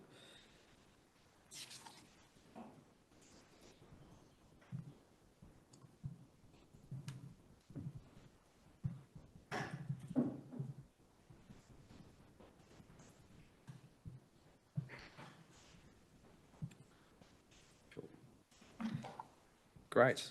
Okay. Thanks, everyone. Welcome to this meeting of the council. We're going to go straight into apologies. We've got a full house, so that is good. Moving through to public comment. Got no members of the public here who wish to speak. Conflict of interest declarations. No conflicts to declare. So we'll move through. And what I'm going to do with the recommendations is we'll do Māori wards separate and first, and then I'm going to move items 5B and 5C together. Happy with that? Okay. So the first item is Māori wards, and I'd like to move the recommendations which have just been passed by the Policy and Finance Committee. So I'll move that, seconded by Councillor Briggs. I'll put it to the vote. All those in favour say aye. Aye. Those against no.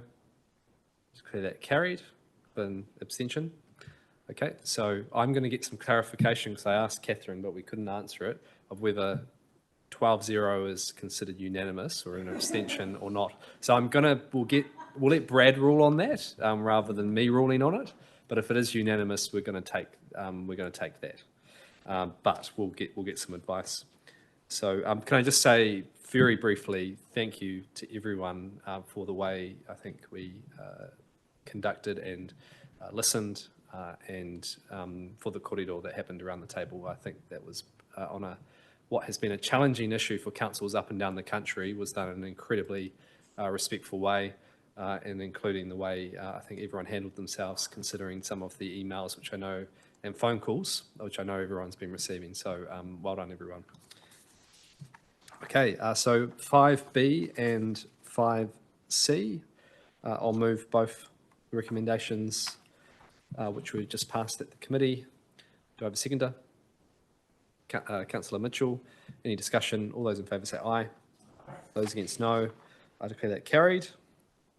I've received no question. I've received no questions, and we'll go to our closing karakia.